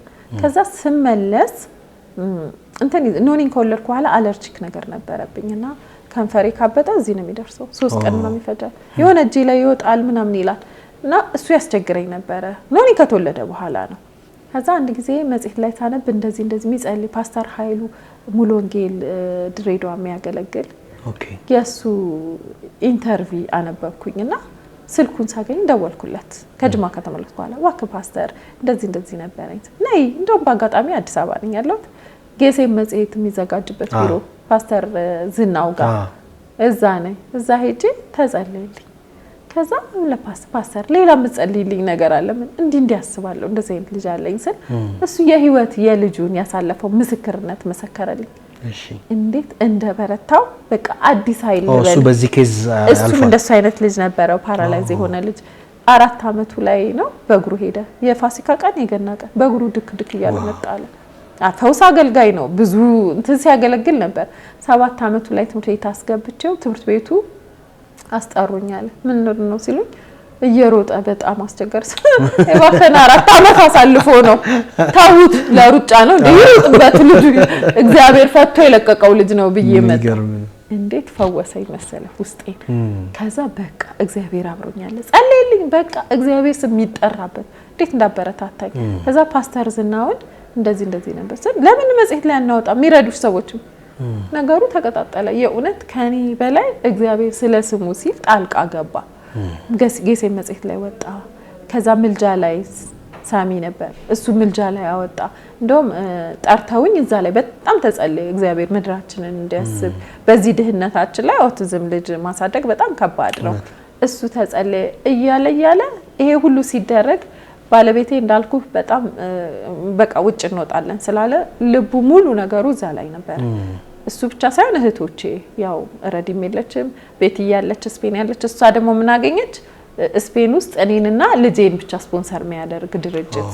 ግን አሁን ደግሞ ትንሹ ልጄ ትንሽ ነበር ጡት ይጠባል አስቸጋሪ ነው። ጡት እስከ 2 አመት ከ6 ወር ድረስ ነው የጠባውና እሱን ደግሞ ማስጣል በጣም ከባድ ናዲዬ ትንሽ ነው። በተከታታይ ስለሆነ የወለድኳቸው ይሄንን ትቼ ይሄንን ይዤ መሄድበት ነገር የለም። ከሆነ አልኳት ሙሉ ፋሚሊ መሄድ ያለብን ካልሆነ ደግሞ እዚህ ደኬር እንደ እሱን እንዳታስቢው በቃ ምናምን እየተባባልን ነበር። እግዚአብሔር የወደደው ብቻ ይሁን እግዚአብሔር ፈቃድ ብቻ ይሁን ብለን መጸለይ ጀመርን። ከዛ በኋላ እኔ ይሄን ከጀመርኩ በኋላ ከ4 ወር በኋላ ምንድነው አለኝ እየተነሳሽ የት ነው የምትሄጂው ምናምን ሲለኝ አይ እንዲህ ሄጄ እንደዚህ አግኝቼ እንደዚህ መጽሔት ላይ ኢንተርቪው ተደርጌ ኦኬ ስለዚህ ልብሽ እዚህ ነው ያለው ኦኬ በቃ እኔም አቋቋማለሁ ብሎ የውጭ ለምሳሌ በጣም ትራቭል ያደርጋል ግን ሊሳካለት አልቻለም። ሙሉ ፋሚሊ ሲሆን ትንሽ ከባድ ነው። ብቻውን ቢሆን ይወጣል ይገባል እኮ ግን ከዛ ውጭ ግን ሊሳካልኝ አልቻለም። ፕላስ እግዚአብሔርም ደግሞ ያቀደው ነገር እዚህ ስላለ እግዚአብሔር አጀንዳ አለው ዝግት ነው የሚያደርገው በደንብ ተዘጋ። ግን እሱ ምን ተስማምቷል የእግዚአብሔር ሐሳብ ብቻ በመካከላችን ትሁን እኔም ይሄኛውን እሞክራለሁ እሱም የውጭውን ይሞክራል በቃ ይሄን እናረጋለን ብለን መጨረሻ ላይ ያንን እርግፍ አድርጎ ትቶ እኔም መርዳት ማገዝ ጀመረ። የሚገርም ላይሰንስ ወዲያው ነው ያወጣነው። ኦኬ ላይሰንስ ከማውጣታችን 1 አመት ሳይሞላ ነህሚያ ኦቲዝም ሴንተር ተከፈተ። ዋው ኢቭን ስሙን ራሱ ነህሚያ ያልኩበት ትልቁ ነገር ነህሚያ የፈረሰውን የእስራኤልን ቅጥር የሰራ ነው። ይሄ ደግሞ ለኛ ለልጆቻችን ቅጥራችን ነው። አሁን ጆይ ሴንተርን ካየህ ወይዘሮ ዘሚ ለልጇ ብላ ነው እኔም ለልጄ ብዬ ነው። ብዙ ኤንጂኦዎች ነበሩ በሰዓቱ ኦቲዝም ላይ ዳውን ሲንድሮም ላይ ግን የሚሰራ የለም። እነዚህ ልጆች በጣም ኔግሌክት የተደረጉ ልጆች ናቸው። ስለዚህ እኛ ነን ለልጆቻችን ቅጥር መሆን ያለብን ብዬ ነው ነህሚያ ያልኩት። ያው የሰማይ አምላክም ደግሞ አከናወነልን የእውነት እንደ ቃሉ ነህሚያ መከፈተ 1 አመት ሳይሞላው ነገራችን አጠረ። እግዚአብሔርም ሲረዳ ልባችንን ሲጠብቅ ነገራችን አጠረ። ሲጀመር ራሱ የቆየ ድርጅት ነው የሚመስልህ እንዳልኩ አቶ ሰለሞን የሚባለው ሰው እንዳለ ማቴሪያል ቢሮአችን ብትመጣ አዲስ ቢሮ ሁሉ አይመስልም ነበር። በአንድ ጊዜ በ6 ኦቲዝም አብረው ከሚኖሩ ልጆች በ6 ልጆች ጀመርን። ከዛ ያያለን እንግዲህ ዛሬ ላይ 80 ደርሰናል። የሚገርም ነው በጣም የሚገርም ነው። ቅድም ያልሽውና ደስ ያለኝ ነገር እናንተ ለራሳችሁ ብትሆኑ ምታንሱ አይደላችሁም። ደና ሕክምና ያለበት ልጆቹ በደንብ የተሻለ የሚያዙበት ቦታ ላይ መሄድ ትችላላችሁ። ግን አንቺ ግን ልብሽ ውስጥ ያስቀመጥሽው ሌሎቹስ እርዳታ የሚፈልጉት ልጆች እንዴት እናደርጋቸዋለን ብለሽ ከእርዳታ ከማግኘት ይልቅ ራስሽ እርዳታውን መፍጠር ነው የወሰንሽውና በጣም ደስ የሚል ውሳኔ ነው ትኛልሽው። አርቺ ያው እንደነገርኩሽ የኛ ትኩረት ሞር ባሎች ላይ አባቶች ላይ ነውና አንቺንም አሁን ዜጋ በዝንበት አንዱ ምክንያት እንዲህ አይነት በስራ አጋጣሚዎችሽ እንዲህ አይነት ብዙ ኬዞች ያሉበት ቤት ታሪካቸውን ታውቂያለሽ። እነሱን የማግኘት እድል ብዙ አለሽ እና እንደው ልጅ አስተዳደግ ላይ ስፔሻሊ ደግሞ እንደዚህ የተለየ ትኩረት የሚፈልጉ ልጆች ያሉበት ቤት ላይ የባል አስተዋጽኦ የአባት አስተዋጽኦ እንዴት ነው? እንዴት ታየዋለሽ? ምትነቅፊው ነገር ምንድነው? ምታበረታችው ነገር ምንድነው? እኛ ጋር ባል እኔ ለሪሞት የተፈጠረው ሁሉ ይመስለኛል። የእውነት ያው ብዙ አባቶች ሊገሉኝ ይችላሉ ግን የእውነት በጣም ለምንድነው መሰለም አልፈርድም። አመጣጣችን አባቶቻችን አያቶቻችን ስራ በመስራት በማገዝ አይደለም የቤት ውስጥ ስራ ሁሉ ጊዜ የእናት ተደርጎ ነው የሚታሰበው። ረዳት ኖረም አልኖረም እናት ላይ የሚደፈደፍ ነገር አለ። ልጅ ማሳደግ ምናምን የእናት እኔ ትዝ ይለኛል አንድ ጊዜ አክስቴ ቤት ሄጄ ባለቤቷ እንዲህ ይመቸዋል ግን አንኳኳና ከዛ ሂጂ እስኪ ምን ፈልጎ ነው ሲባል ምንድነው ስለ ከቁም ሳጥን ሸምዛ ውጭ ራስ አታውጣም እንደ ያልኩኝ በእውነት አክስቴ ባል ያን ያህል ነው እናት ላይ ያለው ተጽዕኖ በጣም እና እሱ የሚያማው ፓርት ነው ግን ምንድነው ከኋላ ጀምሮ የመጣ ታሪካችን ነው ዛሬ አዲሱ ጄነሬሽን ካልሰበረው በስተቀር ቤት ውስጥ እናትን ሰፖርት ማድረግ ወንድ ልጅ ጓዳ አይገባም ይያለ በራሳችን ተረቶች በራሳችን ነገር ጥልፍልፍ አድርገን ብዙ አባቶችን ለሶፋ ዳርገናል ስለዚህ የራሳችንም ተጠያቂነት አለብን ብዬ አስባለሁ ስለኛም ሾው አንድም ይሄንን ለመስበር አስተዋጽኦ ያደርጋል ብለን የጀመርነው ስለሆነ ብዙ ነገር ላይ ተሻሽለናል አሁን አባቶች አንዳንድ አባት ሳይ ዳይፐር የሚቀይሩ አባቶች እያየን ነው አልተለመደም አዲስ ነገር ነው ለኛ ሀገር ሌላ ሀገር ያው ረዳትም ስለሌለ ምርጫ ማጣት እኛ ምርጫው ስላለን ያንን ሳናረግ ነበር በተለይ ደግሞ እንደዚህ አይነት ኦቲዝም ያለው ልጅ ሲኖር ብዙ አባት የመጀመሪያው ነገር ምንድነው የአባት ፋሚሊ መሀል ይገባል የባል ቤተሰብ ይባላል ከዛ እሷን አግብቶ ነው እሷ ዘሯ ብሄሯ ሰፈሯ ማይጠቀስ ነገር የለም ቶታሊ እናት ላይ ነው የሚደመደመው ስለዚህ አባት ምን ያረጋል ትቶ ይሄዳል ብዙ አሁንኛ ጋር 80 ልጆች ቢኖሩም አብዛኛው ሲንግል ማም ናቸው ብዙ አባት ትቶ ሄዷል ምክንያቱም ችሏል አልቻለም አይደለም ልጁን ለመርዳት አይደለም ቶሎ ብሎ የሚያስበው በኃጢአት ግን ልጅ እኮ የሁለት ፍሬ ነው ኃጢአትም ከሆነ እሱም አለበት ማለት ነው እሱን አይደለም ያስበው ትተው ነው የሚሄዱት ብዙ አባቶችና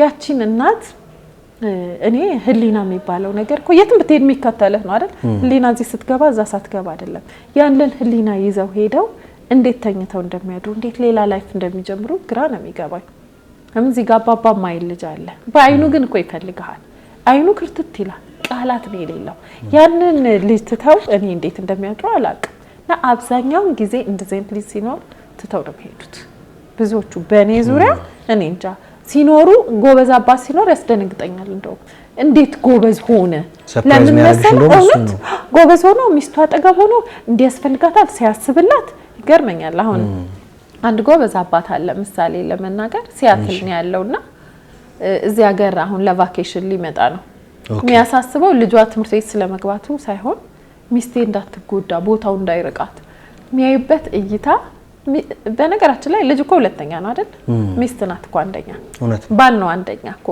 ግን እኛ ቦታችንን እንስታለን አይደለ ሁሉም ሰው ልጅ ካለ ምናምን ነው አይደለም እንደ እግዚአብሔርም ቃል ካየው መጀመሪያ ቢሰጥህ ረዳትህ ነው አይደል አጋዥ እሷን ነው ትኩረት ማድረግ ያለበትና እሱ ሲደውል ትምህርት ቤቱ የልጄ ቢቅርቅ ችግር የለውም ብሎ የሚያስበው ለሚስቱ ነው እና በጣም የሚገርመኝ ምን አይነት ባል ነው ብዬ ማስብበት አልተለመደም ብዙ ልጁን ይፈልጋል ወይ ሚስቱን አይፈልግም ባላንስ ያረገ ጥሩ መሄድ ነገር የለም እና እነዚህ ልጆች ላይ ደግሞ ሁለቱንም ነው የማይፈልጉት ሚስትንም አይፈልግም ልጁንም አይፈልግም ዞር ብሎ ይሄዳል ከዛ ሌላ ላይፍ ይጀምራል ሌላ ላይፍ ይጀምራል አንድ ማቀው ሰው አለ እኛ ጋር ልጅ አለውና ሌላ ላይፍ ሄዶ ሲጀምር ድጋሚ ዋው አንዳንድ ጊዜ አብዛኛው ያው አይገጥመው ሄደው ሌላ ላይፍ ይራሳቸዋል ሁሉ ልጅ መውለዳቸውን ተቆራጭ ማያደርግም በላልባላ ያብራኬ ከፋይ ነው ይመራራት አባትነት እኮ ቀላል ነገር አይደለም እሱ ሁሉ የሌላቸው ብዙ አባቶች አሉ እና በጣም ጥቂት በጣት ማይቆጠሩ አባቶች ግን ጎበዝ አባቶችን አቃላው ለምሳሌ ሌላ ሰው ሲነግር ሁለት ኦቲዝም ያለው ሴቶች ልጆች ያሉት ብቻውን ልጆቹን የሚያሳድግ አባትም አቃላው ዋው ጀግና አባት አቃላው ጭፍልቅ ምናረጋቸው አይደለም ጎበዝ ሁለት ሴት ልጅ ማሳደግ ለምሳሌ ሴቶች ሲሆኑ ፔሪድ ያሉ አይደለ ጸጉር መስራት አለ ሴት ሲሆን ከበድ ይላል ኦቲዝም በራሱ ብዙ ጊዜ ወንዶችን ነው የሚያጠቃው ሴቶችን አልፎ ነው ከአንዳንድ ጥናት ከ8 አንዳንድ ጥናት ከ5 አንድ ይላል እና በዛ ኬዝ መሃል ደግሞ ሲመጡ ሴቶች ላይ ኦቲዝም ትንሽ ሲቪር ይሆናል ከወንዶቹ ይልቅ ይበረታል ለዚህ ያንን ልጅ እናት ታሄዳ አባት ሁለት ልጅ አሳድጎ ነው ያለው ታሄዳ ነው እናት እናትም ትተዋለች ሰው ማወቅ ያለበት ሁሉ ጊዜ አባቶችን መኮነን ሳይሆን እናቶችም የሚተው እናቶች አሉ ጥቂት ቢሆንም በጣም አልፎ ቢሆንም ግን አሉ ለዚያም ሁለት ኦቲዝም ያላቸው ልጆች ትቶ የምትሄድ እናትም አለች ስለዚህ እንደዚህ አይነት አባቶችም አሉ አሁንም እነዚህን አባቶች ምንድነው ማድረግ ያለበት ማበረታታት ወደ ቤታቸው ወደ አይምሯቸው መመለስ ነው እንጂ ያለብን እናንተ እንደዚህ ናችሁ ምናምን እኛ ካውንስል እናረጋለን በተለይ አርብ ጠዋት በቃ ሲመጡ ታውቃለህ ቺናቅብቼ ምናምን ይላልኛ ጋር መጥቶ ነው የትም ቢሆን ላይቀርልህ የሚችሉ ነገሮች አሉ ስለዚህ እነዚህን አባቶችን በደንብ ነው የምናበረታታው። ስብሰባ ላይ ሲመጡ ራሱ ደስ ይለኛል። እኛ ጋር አሁን ጀግና አባት አለ። ባለፈው ሰርቲፊኬት የሸለም ነው እናትየውን እኔ አይቻት አላውቅም። ታምናለህ? ልጁ 3 አመት እኛ ጋር ተምሯል። አባት ነው የሚመጣው። ስብሰባ ቢባል አባት፣ የልጁ ኬዝ ቢባል አባት፣ ጎበዝ አባት፣ አጣጥቦ ምሳቃውን አስተካክሎ የሚመጣ አባት አለ። እና አንዳንዶቹ በቃ ያስደነግጡሃል። እንደው ከጉብዝናቸው ብዛት እንኳን ኖሩልን እንላለን። ሙሉ ለሙሉ እናት ብቻ እያልን እንዳንኖር የሚያረጉን ጎበዝ አባቶች አሉን። ግን ብዙ ከባድ ታሪክ አለ። አባት ትቶ በመሄድ እኔ እንጃ አሁን በፐርሰንት ራሱ አውጪ ብትል 98ቱ ትቶ መሄድ ነው። 2% ካገኘን ነው። 2% ደግሞ አስደንጋጭ ናቸው። እንትንህን እንድታስተካክል የሚያደርጉ አይነት አባቶች ቻሌንጅ ያርጋሉ እንጂ ብዙ ጊዜ በተለይ ያው እኛ ጋር አቅም የሌላቸው እናቶች አይደለም የሚመጡት። አብዛኞቹ ትቶ ይሄዳሉ። ሌላ ትተው ደግሞ ሳይሄዱ እዛው ቤት ሆነው የባልና የሚስት ግንኙነት ይቀርና እንደ ልቡ 3 ወር ቆይቶ ይመጣል። ሲመጣ ከፈለጋት አብሯት ይተኛል። በሽታ ያስያዛት እናት አለች። እንደ ልቡ እየሄደ እየመጣ ለምን አትለይም? ለምን ለልጁ እሷን በህይወት መኖር አለባት? የቤት ኪራይ ማን ይከፍልልናል? ብዙዎቹ በወንዶቹ ጥገኛ ስለሆኑ ያንን ስለሚያውቁ እነዛ አባቶች እንደፈለጋቸው ይሆናሉ። እንደው ግን እንደ ምክንያት የሚነሳው ነገር ምንድነው? ያው ዝም ብለው እንዲሁ በቸልተኝነት ጥለው የሚሄዱ እንዳሉ ሆነው ግን ደግሞ አንዳንዴ አንቺም ካየሻቸው ኬዞች አባቶች ምን ስለሚያጡ ወይም ደግሞ ምንን ሰበብ አድርገው ነው ቤታቸውን ወይም ልጆቻቸውን ጥለው የሚሄዱት? ሲጀመር ያው ልጅ ሲመጣ ብዙ አባት ትንሽ ይቀናል። ታውቃለህ አይደል? አልደረሰብህም እንደ መቅረት አላረጋ። ስለዚህ እሷ ነገር አሁን ለምሳሌ ትንሽ ልጅ ሲኖርክ እያደገ ሲመጣ ኃላፊነትም እየቀነሰ ይሄዳል አይደለ? ባላንስ ወደ ባልክ ኦቲዝም ያለው ዳውን ሲንድሮም ያለው ልጅ ሲኖር ሁልጊዜ ሙሉ ትኩረት ይፈልጋል። በዛ ላይ እናት ሙሉ ቀን እዚህ ጋር ምግብ ትሰራለች፣ እዚህ ጋር እሱን ትጠብቃለች። ማታ ላይ በጣም የደከማት እናት ናት። ኃላፊነቷ በጣም የበዛ እናት ናት። ባል ደግሞ ሲመጣ እንዳልኩ ሪሞቱን ይዛል። ገብቶ እንኳን አግዘኝ ይሄ ልጅ ጠብቅ ሲባል ደክሞኛ አይደል የምመጣው ይላል። ግን እኔ የምናገረው ነገር የደጅ ስራ 100 እጥፍ ይሻላል ከነዚህ ልጆች ጋር ከመዋል። የእውነት በጣም ከባድ ነው። በቃ ቃላት አይነገረውም። እና አባትም የሚታየው ደጅ ሰርቶ መምጣቱን ነው። እርግጥ ሰርቷል እኮ እዛው ውሏል። ግን ሲመለስ አትሊስት ቁጭ ብሎ የሆነ ነገር እያደረገ ነው። ለእናት ግን 2 ስራ ነው። ልጁ እንደገና የቤት ስራው አለባት። ስለዚህ ይሄ ያጋጫል። አያግዘኝም ልጁን እንትን አይልም፣ እሱ ደግሞ ደጅ ሰራለሁ ይላል። ይሄ መናበብ የለውም። ስለዚህ እሷ ደግሞ ከዛ ምን ትሆናለህ? ሙሉ ቀን ስትሰራ ተስፋ ትቆርጣለህ፣ ራስን ትጥላለህ። ድሮ እየተቀባባክ ዝንጠብለህ ለባብሰ የምትሄደው ልጅ አይቀራል። ከቤቱ በቢጃማ ውለህ በቢጃማ ልታደር ትችላለህ። ይሄ ወንዱን አባትን ወደ ደጅ እንዲወጣ የሚያደርገው ነገር አለ። በቂ ጊዜ ቢኖራት ያን ነገር ከማድረግ ወደ ኋላ አትልም። ትናንትና የሚያውቃት እናት ዛሬ ስላልተሟላላት ነው እንጂ ያቺ ነበረች እውነተኛዋ። እቺ አይደለችም። እቺ ነገሮች የለወጧት የሱ የኑሮ ለምሳሌ ረዳት ቢቀጥርላት ትንሽ ይሻል ነበር። ግን አያቅም የለኝም አንቺ ጠብቂ ወይም ረዳት ደግሞ እንደዛ ልጅ ሲኖር ደግሞ አይገቡልህም። ስለዚህ በዛ የተነሳ የመጣባት ነገር ነው ብሎ አንደርስታንድ አያረግም። የራሱን አብሮ ከተማ ላይ የሚውልበት ቢሮ የሚያያቸውን ሴቶች ነው ድሪም የሚያደርገው መጥቶ እናትየው ሚስትየው እንደዛ እንድትሆን እንደሚጠብቅ። ስለዚህ ይሄ ነገር ክፍተት ይኖረዋል። በቃላት የመነጋገር ነገር ይመጣል። መጨረሻ ላይ እንደውም ሎሬስ ምን አጠቅማለሁ? ግንኙነቱ መጀመሪያ ነው የሚበላሸው። አንቺ ልብስሽን አላስተካከልሽም፣ አንቺ እንደዛ ያላልሽም፣ ለአንቺ እንደዛ ያላልሽም። ግን እሷ ሁሉ ነገሯ ቤቷ ቀርቶ ነው። አንደርስታንድ ቢደረግ ይሄ ነገር ሊያልፍም ይችላል። ግን ያንን አያረግም። መንገድን ይመርጣል ብዙ አባት። በዛ የተነሳ አብዛኛው እኔ ጋር የሚመጡ በጣም የሚያሳዝን ብዙ ታሪኮች አሉ። ውሏችንን በተለይ እንዳልኩ ሀርባር በጣም ከባድ ቀን እናሳልፋለን። አብዛኛው ሰው ትቶ መሄድ ብቻ አባት ነው ያለው። ሀሳባችን ከዚሁ ጋር የሚሄድ ነው። እናንተ የናታንን ሲቹዌሽን እንዳወቃችሁ ያለፋችሁበት መንገድ አለ፣ ስትራግሎች አሉት። አሁን ስታወሪው እንደው ትንሽ ቀለል ያለ ይመስላል እንጂ ሲኖርበት በጣም ከባድ ነው ያስባለሁና ትዳራችሁም በራሱ የሚያልፍበት አፕስ ኤንድ ዳውንስ አሉ። አሁን ትዳር ላይ ላሉ ለሚያዩሽ አሁን ያሉ ነገር አልፎ አንቺም ራሱ ለሌሎች መድኃኒት ሆነሽ ነው ያለሽውና እንደው አሁን ኤግዛክትሊ አት ዲስ ሞመንት በልጆቻቸው የተለያየ አይነት መታመም ስትራግል ላይ ላሉ ባለ ትዳሮች ምን ትመክራቸዋለሽ? ከናንተ ስተትም ይሁን እናንተ ካረጋችሁት መልካም ነገር ተነስተሽ እንዲህ ቢያረጉ የሚለውን ነገር እስቲ። እኔ እንደ እንደዚህ አይነት ልጅ ስጦታ ነው። ሰጪው ለማን ምን መስጠት እንዳለበት ያውቃል። መጀመሪያም ግንኙነቱን እግዚአብሔር ያውቃል አይደለ? የወንዴ ሴት ብቃት ስላለን ስለምንችል ነው የሚሰጠን፣ ስለማንችል አይሰጠንም። ለምን ሁሉ ጊዜ ስጦታ እኔ ላንተ ሊፕስቲክ ልሰጥህ አልችልም። ከረባት ሰጥሃለሁ፣ ቲሸርት ሰጥሃለሁ፣ ጂንስ ሱሪ፣ የምትወደውን የሚያስፈልግህን ነገር ነው የምሰጥ። ዝም ብዬ አምጥቼ የሆነ ነገር ብሰጥህ የምትጥለውን ነገር ስጦታ ሲባል ሁሌ ተጨንቀህ የምታረገው አይደል? ዋጋ ከፍለህበት።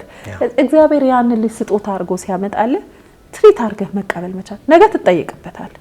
ማናችንም ልጆች ኦቲዝም ላለው ልጅ ብቻ ሳይሆን ለሁሉም ልጆቻችን በትክክል ለማሳደግ አይደል እግዚአብሔር የሰጠን ስጦታ አክብረን ለመያዛችን እንጠየቅበታለን። ስለዚህ ልክ እንደዚህ ያ ባልና ሚስት ልጃቸው እንደዚህ አይነት ነገር ሲፈጠር ቤት ውስጥ መጸለይ እግዚአብሔር ጥበብ እንዲሰጥ። መጽሐፍ ቅዱስ ላይ ዳንኤልን እኮ አንበሳ ጉድጓድ ውስጥ ነው አይደል ያሳደረው? ወይ አንበሳውን መግደል ይችላል እግዚአብሔር፣ ወይ ዳንኤልን አስወጥቶ ማሳደር ይችላል።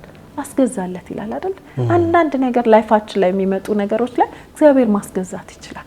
ግን ያ ነገር እንዲሆን መጸለይ፣ ህብረቱን መጠበቅ፣ ስፔሻሊ ወንድ ኃላፊነት አለበት ብዬ አስባለሁ። በሁሉ ነገር ማቹርዶ ነው መገኘት አለበት። ቤቱን መምራት መጠበቅ አለበት። እናት ሴት በተፈጥሯ ስስ ናት። ስለዚህ ያንን አንደርስታንድ አድርጎ ጎበዝ ዛሬ ይሄን አረግሽለት ጎበዝ እኔ ምን ላግዝሽ የሚለው ቃል በቃ ልጃችን ነው፣ ስጦታችን አይደለ? እግዚአብሔር የወደደውን ያድርግ። የእግዚአብሔር እጅ ደግሞ ትመጣለች። የእውነት ህብረት፣ አንድነት፣ መያያዝ ሲኖረን እግዚአብሔር ይረዳናል፣ ያግዘናል። አለበለዚያ የሰይጣን መጫወቻ ነው የምንሆነው። ምክንያቱም ብዙ ጊዜ እኮ ቅጥሩን ስናፈርስ አይደል ብዙ ነገሩን ስንረብሽ የኖረን ሰዎች ነን። በተለይ እኛ ክርስቲያኖች ላይ ሁልጊዜ ዙሪያችንን እንደሚዞር ነው ይላል አይደል መጽሐፍ ቅዱስ። ልክ ስለዚህ እሱን ሀሳቡን ሳንስት ህብረቱን ስናያይዝ ስንጠነክር አልኩ እኔና ሰላም ዋጋ የከፈልነው መጀመሪያ ላይ ነበር። ኦቲዝምን ሳናቀው ካወቅነው በኋላ የእውነት እግዚአብሔር ነገሩን አስገዛለን። አሁን ማርዬ የምታየው ቸርች ሄዶ 4 ሰዓት 5 ሰዓት ቁጭ ብሎ ፕሮግራም ተካፍሎ ወጥቶ ይመጣል። እግዚአብሔር ስለሰበረልን፣ እግዚአብሔር ነገራችንን ስላስተካከለ። ስለዚህ እንደዚህ አይነት ልጅ ባይመጣም እኔ እንደውም ቸርቾች ይሄ ጋብቻ ትምህርት አለ አይደለ? ጋብቻ ትምህርት ላይ ኢንክሉድ ቢያደርጉት ደስ ይለኛል። ምክንያቱም ትልቅ ኢሹ ነው። በተለይ አሁን በዚህ ሰዓት ላይ ኦቲዝም የኔ ልጅ ሲኖርበት ከ15000 አንድ ልጅ ነበረ ጥናቱ የሚያሳየው። አሁን ከ36 ልጅ ከ28 የሚለክቻለሁ።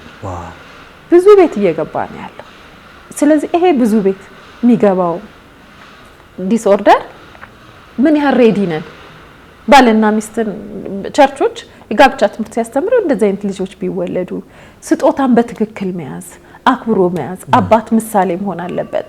አሁን ለልጆች ከምትነግራቸው በተግባር ብታሳያቸው ይቀላል አይደል? ልክ እንደዛ ምሳሌ የሚሆኑ አባቶችን ማፍራት የሚቻለው ባልነትን ብቻ ሳይሆን አባትነትንም አብሮ አያይዞ የጋብቻ ትምህርት ላይ አሁን የጮኝነት ጊዜ ምናምን ተብሎ ቀለል ተደርጎ ነው በደንብ የመማርንትን ምራሱ ያለው አይመስለኝም። ኃላፊነትን ትዳር ማፍረስ እግዚአብሔር እንዴት እንደሚጠይቅ ምጸየፈዋለሁ የሚለው እንደሆነ ከዛ ልጅን በትክክል አለማሳደግ የብዙዎቻችን ስፔሻሊ ትዳር መሰረቱ ጥሩ ያልሆነ ትዳር ልጆቹ ላይ ነው ኢፌክቱ የምታየው። ልጆች ትክክል ለሱስ የተጋለጡ የስንት ክርስቲያን ልጆች አሉና እያንዳንዱ ነገር መለስ ብለን ብናይ እኛ ከእግዚአብሔር ጋር ያለን ግንኙነት ያለን ጥንካሬ ውጤቶች ናቸው።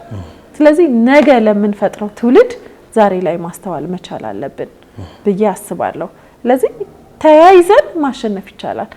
ትይዙ ለትንሽ ጊዜ አይደለም በነገር በሚመጣው በማንኛውም እንዴት ትዳር እኮ በሐዘንም በደስታም ጊዜ በሞትም በጉዳትም በምንም ብለህ እኮ ነው የገባበት ያ ቃል ኪዳን የት ነው የሚፈርሰው? ለዛ ያ ነገር አስተካክለው ልጁ ምክንያት ሳይሆን ተቀባብለው የሁለታችሁም ስጦታ ነው። ለምን እሷ ብቻ ለምን እናት ብቻ ሞር በተፈጥሮ ያው ስለምንወልድ የተፈጥሮ ግዴታችን ስለሆነ ብቻ እናት መጠቃት የለባትም። እና እኔ መንፈስ ቅዱስ ደግሞ አለ የእውነት በየሄድንበት ቦታ የሚከተለን ህሊና የሚባል ነገር አለ። ትቶ መሄድ መሸነፍ ነው። እኔ ተሸናፊ ሰዎች ናቸው ትቶ መሄዱ ብዬ አምናለሁ። ያሸነፈማ አብሮ ቀጥሎ ህይወትን ይታገላል እስከ መጨረሻ ድረስ። ስለዚህ በመተው ሳይሆን በመርዳት በማገዝ ማሸነፍ ይቻላል። ለማሸነፍ አይደለ ትግሉ ራስን ነፃ ማውጣት ብቻ ሳይሆን ለማሸነፍ ከሆነ ተያይዞ በመቀጠል ማሸነፍ ይቻላል ብዬ አምናለሁ። አሁን አንቺ ናታንን እስከ ማሳደግም አልፈሽ ከዛ ደግሞ እንደገና ሌላ የኦቲዝም ሴንተር ከፍተሽ ለእንደዚህ አይነት ስኬት በቅተሻልና የባለቤትሽን አስተዋጽኦ እንዴት ነው የምትገልጪው? ልጁን ከማሳደግም አሁን እስካለሽበት የስኬት ደረጃ እስከመድረስ በምን አግዞኛል በምን ረድቶኛል ብለሽ ታስቢያለሽና ለሌላው ሰው ምሳሌ መሆን በሚችል እኔ እንደውም አዋርድ ሲሰጠኝ ላንተ ነበር መሰጣት አለበት እላለሁ። ያውደት ለመሰለ ትልቁን ስራ የሚሰራው እሱ ነው። በጣም በተለይ አሁን ነህሚያን በተመለከተ ነህሚያ 13 ዓመት እዚህ እንዲደርስ ያደረገው ያለ ደከመኝ ሰለቸኝ ሳይል የሱ ጥረት ውጤት ነው። የሱ እያንዳንዱ ነገር ምንም ሰዓት ለሊት ትላለ ቀን ትላለ ኢሜሎች መመለስ ብዙ ኃላፊነት አለበት። ስንጀምር እንደው የሚገርም አስተማሪ ትሬን የሚያደርገው እሱ ነበር። ምክንያቱም የሰለጠነ የተማሪ ሰው ኃይል እንኳን አልነበረም ነበር። አሁን ላይ የሚከፈቱ ኦቲዝም ሴንተሮች ከኛ እየመጡ አስተማሪ ያባበሉ ምናምን ይወስዳሉ። አትሊስት ለሀገራችን አስተማሪ ማብቃትም አንድ ነገር ነው። ምንም እኮ ነው አስተማሪ የሌለው። ስንጀምር የዛሬ 13 ዓመት ምንም አስተማሪ የለም። ስለዚህ ራሳችን ቁጭ አድርገን ራሳችን ትሬን አድርገን ነው ያስጀመርናቸው አስተማሪዎች። ደግሞ በጣም ጎበዞች ናቸው።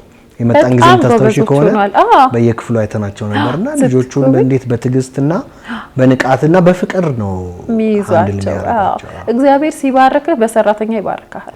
በእውነት አሁን የቢሮ ቃላት ያጥረኛል እንዴት ጎበዞች እንደሆኑ። እኔ አንዳንዴ ያስብና ምናልባት ልጅ ስላለኝ ነው የገባሁት ባይኖረኝ ይገባ ይሆን እዚህ ነገር ላይ ስል ለኔ ከባድ ነው። ግን እነዚህ አስተማሪዎች ግን ያላቸው ልብ ያላቸው ትዕግስት በጣም ይገርመኛል። ስለዚህ ይሄን ሁሉ ከማድረግ አንፃር እሱ ባይገባ ኖሮ ብቻዬን በሆን ኖሮ ይሄን ሁሉ ነገር ማድረግ አልችልም። ግን ትችያለሽ፣ ይሄን ማድረግ እንችላለን፣ ይሄን እየተመካከርክ ትልቅ ስራ መስራት ትችላለህ። ጥሩ ስራ ለመስራት ህብረት ሁል ጊዜ ውጤታማ ነው። የእውነት በህብረት እኮ ስትሆን ሞር ኃይል ታገኛለህ። ሞር ስትቀባበል ስትረዳዳ ስትከባበር ትልቅ ደረጃ መድረስ ትችላለህ። ስለዚህ እሱ ባይኖር እዚያ አይደርስም ነበረ ነህሚያ። እሱ ባይኖር ኖሮ ማአት ነገር ሂጂ እኔ ሊያዝልሽ አንቺ ይሄን ጨርሰሽ ነይ ባንባባል ኖሮ እዚህ አይደርስም። ስለዚህ በመያያዝ ኪሳራ የለውም። ብልጥ ሆነን እናትርፍ። እስኪ ብልጥ የምንሆንበት ዘመን ይሁን። የእውነት ማሸነፍ የምንችልበት ባይብል እኮ ብሏል። እያንዳንዱ ነገር አለለት እኮ ባይብል ላይ። ስለዚህ ይሄንን በማድረጋቸው ለብዙ አባቶች ለብዙ ሰዎች የህሊና ነገር እኮ ትጠየቅበታለህ። የምንጠየቅበት ነገር ላይ ለምን ጊዜያችን እናሳልፋለን? ላይፍ እንደሆነ ሾርት ነው አይደል? የምናውቀው ነው። ያው የምናውቃቸው ጓደኞቻችን ካጠገባችን እያመለጡ ነው። ለዚህ ለአጭሩ ዘመን ታምነን እግዚአብሔርን በመፍራት ህዝባችንን በማገልገል ማለፍን የመሰለ ትልቅ ነገር የለም። ሪቺ በጣም ቆንጆ ጊዜ እየሰጠሽን ነው፣ ብዙ እያስተማርሽን ነው። እስከዛ ውሃ ጠጪና ከተመልካቾች ደግሞ የሚመጡ አይነት ሪያሊስቲክ የሆኑ ጥያቄዎች ደግሞ አዘጋጅተናል። ኦኬ፣ የመጀመሪያውን ጥያቄ ላንብብልሽ። ባለቤቴ ወታ ስራ እንድትሰራ ያበረታቷት እኔ ነበርኩ ይላል። ባል ነው ይላከልን። እሺ። ስራ ከጀመረችና ወጣ ማለት ከጀመረች በኋላ ግን እኔን መስማትም ሆነ ማክበር ትታለች። በምን መንገድ ነው የቤቴን ሰላም መመለስ የምችለው ይላል። እንግዲህ እሷ ይሰራል፣ እሱማ ይሰራል። ግን እሷ ደግሞ መውጣትና ስራ እንደዚህ ከጀመረች በኋላ እኔን መስማትም ሆነ ማክበር ትታለች። በምን መንገድ ማስታረቅ ይቻላል ይላል። ይሄንን ለማን ነው የምትመክሪው? ለሱ ነው፣ ለሷ ነው፣ ለሁለቱም ነው? እሷ ጋር የሚደርስ ቢሆን ደስ ይለኛል። ይደርሳል። ኦኬ። ከደረሰ ወታ እንድትሰራ ያረጋት ባል። እኛ ሀገር ብዙ ባል እኮ እንድትሰራ አይፈልግም። የእውነት አይፈልግም። ከቤት እንድትወጣ አይፈልግም። ካገባህ በኋላ እዛው ተዘግተህ እንድትኖርለት ነው የሚፈልገው። ስለዚህ ይሄንን ባል ማክበር ነበረባት። የእውነት እግዚአብሔር ይባርክህ፣ እግዚአብሔር ይስጥህ ማለት ነበረባት። የሚጎል ነገር ሊኖር ይችላል። ማንም ሰው የተስተካከለ ነገር ውስጥ አይኖርም። ግን ያንን አይታ የተደረገላትን ስትመጣ ፍቅር መስጠት መቻል አለባት። ትልቁ ሊያሸንፋት የሚገባው ነገር ወተሽ ስሪ ብሎ ያበረታታትን ባሏን ነው። በሌለ ነገር ላይ የተገኘ ድንቅ ባለው ከገባት አንዳንድ ጊዜ ካለፈ በኋላ ነው። የለማ የሌለ ነገርን አክብረን መያዝ አፕሪሺየት ስታረግ ነው የተለያየ ነገር የሚጨመርልክ እና ብትሰማኝ እንደዚህ አይነት ባል ስለማይገኝ ይሄንን ያዘነ ባሏን ምልስ ብታደርገው ጥሩ ነው ብዬ አስባለሁ። ባል ደግሞ ማሸነፍ የሚችለው በፍቅር ነው። እንደ ፍቅር ትልቅ ነገር የለም። ይሄንን ሁኔታም ቢያይ የበለጠ እሷ ከደጅ ስትገባ የሚችለውን ነገር አድርጎ ቤቱን አጽድቶ ቀድሟት ከገባ በዛ ነገር ልቧ መመለስ ይቻላል እንጂ እንደዚህ አይነት ነገር ህልክ ያመጣና በኋላ ላይ አሁን አንድ ስቴፕ አይቶታል። መውጣት ከጀመረች በኋላ ባህሪዋ ተቀየረ። ምትውለው ሰዎች ሊሆኑ ይችላሉ። ለዛ እነሱ ማሸነፍ የሚችለው እሱ አትውጪ ይሄን አታርጊ አይደለም። አታርጊ የሚለው ቃል በጣም ከባድ ነው። በተለይ በዚህ ዘመን ትንሽ ከባድ ነውና ሞር ቤት ውስጥ ያሉትን ነገር በማገዝ አሁን እቃ ስታጥብ ቆይ እኔ ይሄን ላርግልሽ ብሎ ፍቅሩን መስጠት መቻል አለባት። ሁለቱም እኩል ሰርተው ስለሚገቡ ወይ ልጆች ቴክ ኬር አድርጎ ወይ ልጆች እያስጠና ምን እያለ ቢጠብቃት ማሸነፍ ይችላል ብዬ አስባለሁ። በፍቅር ከንግግር የበለጠ የትንቷል ትንሽ ቀን ነው እንደዚህ አይነት ነገር ባይዘው ወይ ትንሽ ቀን ነው ለወረት ነው የሚሆነው ብዬ አስባለሁ። ቋሚ ላይፍ ላይ መለስ ስትል ወይ እነዛ ሰዎች ያስቀይሙሃል ድሮም የደጅ ሰዎች ናቸው መለስ ስትል ትዳሯን ማጣት የለባትም ቤቷን ማጣት የለባትም። እሱም በሚችለው ድሮ ከሚያደርገው የበለጠ ፍቅር ጊዜ በመስጠት ማሸነፍ ይችላል ብዬ አስባለሁ እንጂ ያለሁ ነገር የበለጠ በጭራሽ አሁን የሰው ዛሬ እንዲያለችኝ ነገ እንዲያለችኝ ካለ የባሰ ይሄዳል። ለልጆቹም ለሷም ሲል ማድረግ ያለበት ነገር የበለጠ ቤት ውስጥ መገኘት የበለጠ አሁን ክፍተት እየተፈጠረ ስለሆነ ያን ክፍተት እየሞላው መጠበቅ አለበት። ልክ መለስ ስትል የኔ ባል እኮ እንደዛ አይነት ሰው ነበር ብላ እንድታመሰግነው ማድረግ ይችላል። አንድ ሰው መሸነፍ መቻል አለበት ለማቆም ኑሮውን። ኦኬ እሺ። ሁለተኛው ደግሞ ሰው ሚስቴ ፌሚኒስት ናት ይላል። ከቅርብ ጊዜ ወዲህ ደግሞ በጣም እያከረረች መታለች። እኔን ጨምሮ ለወንዶች በአጠቃላይ ከፍተኛ ጥላቻ ያላት ይመስለኛል። በዚህ ነገር ላይ አንድ በሉበት ባካችሁ ይላል።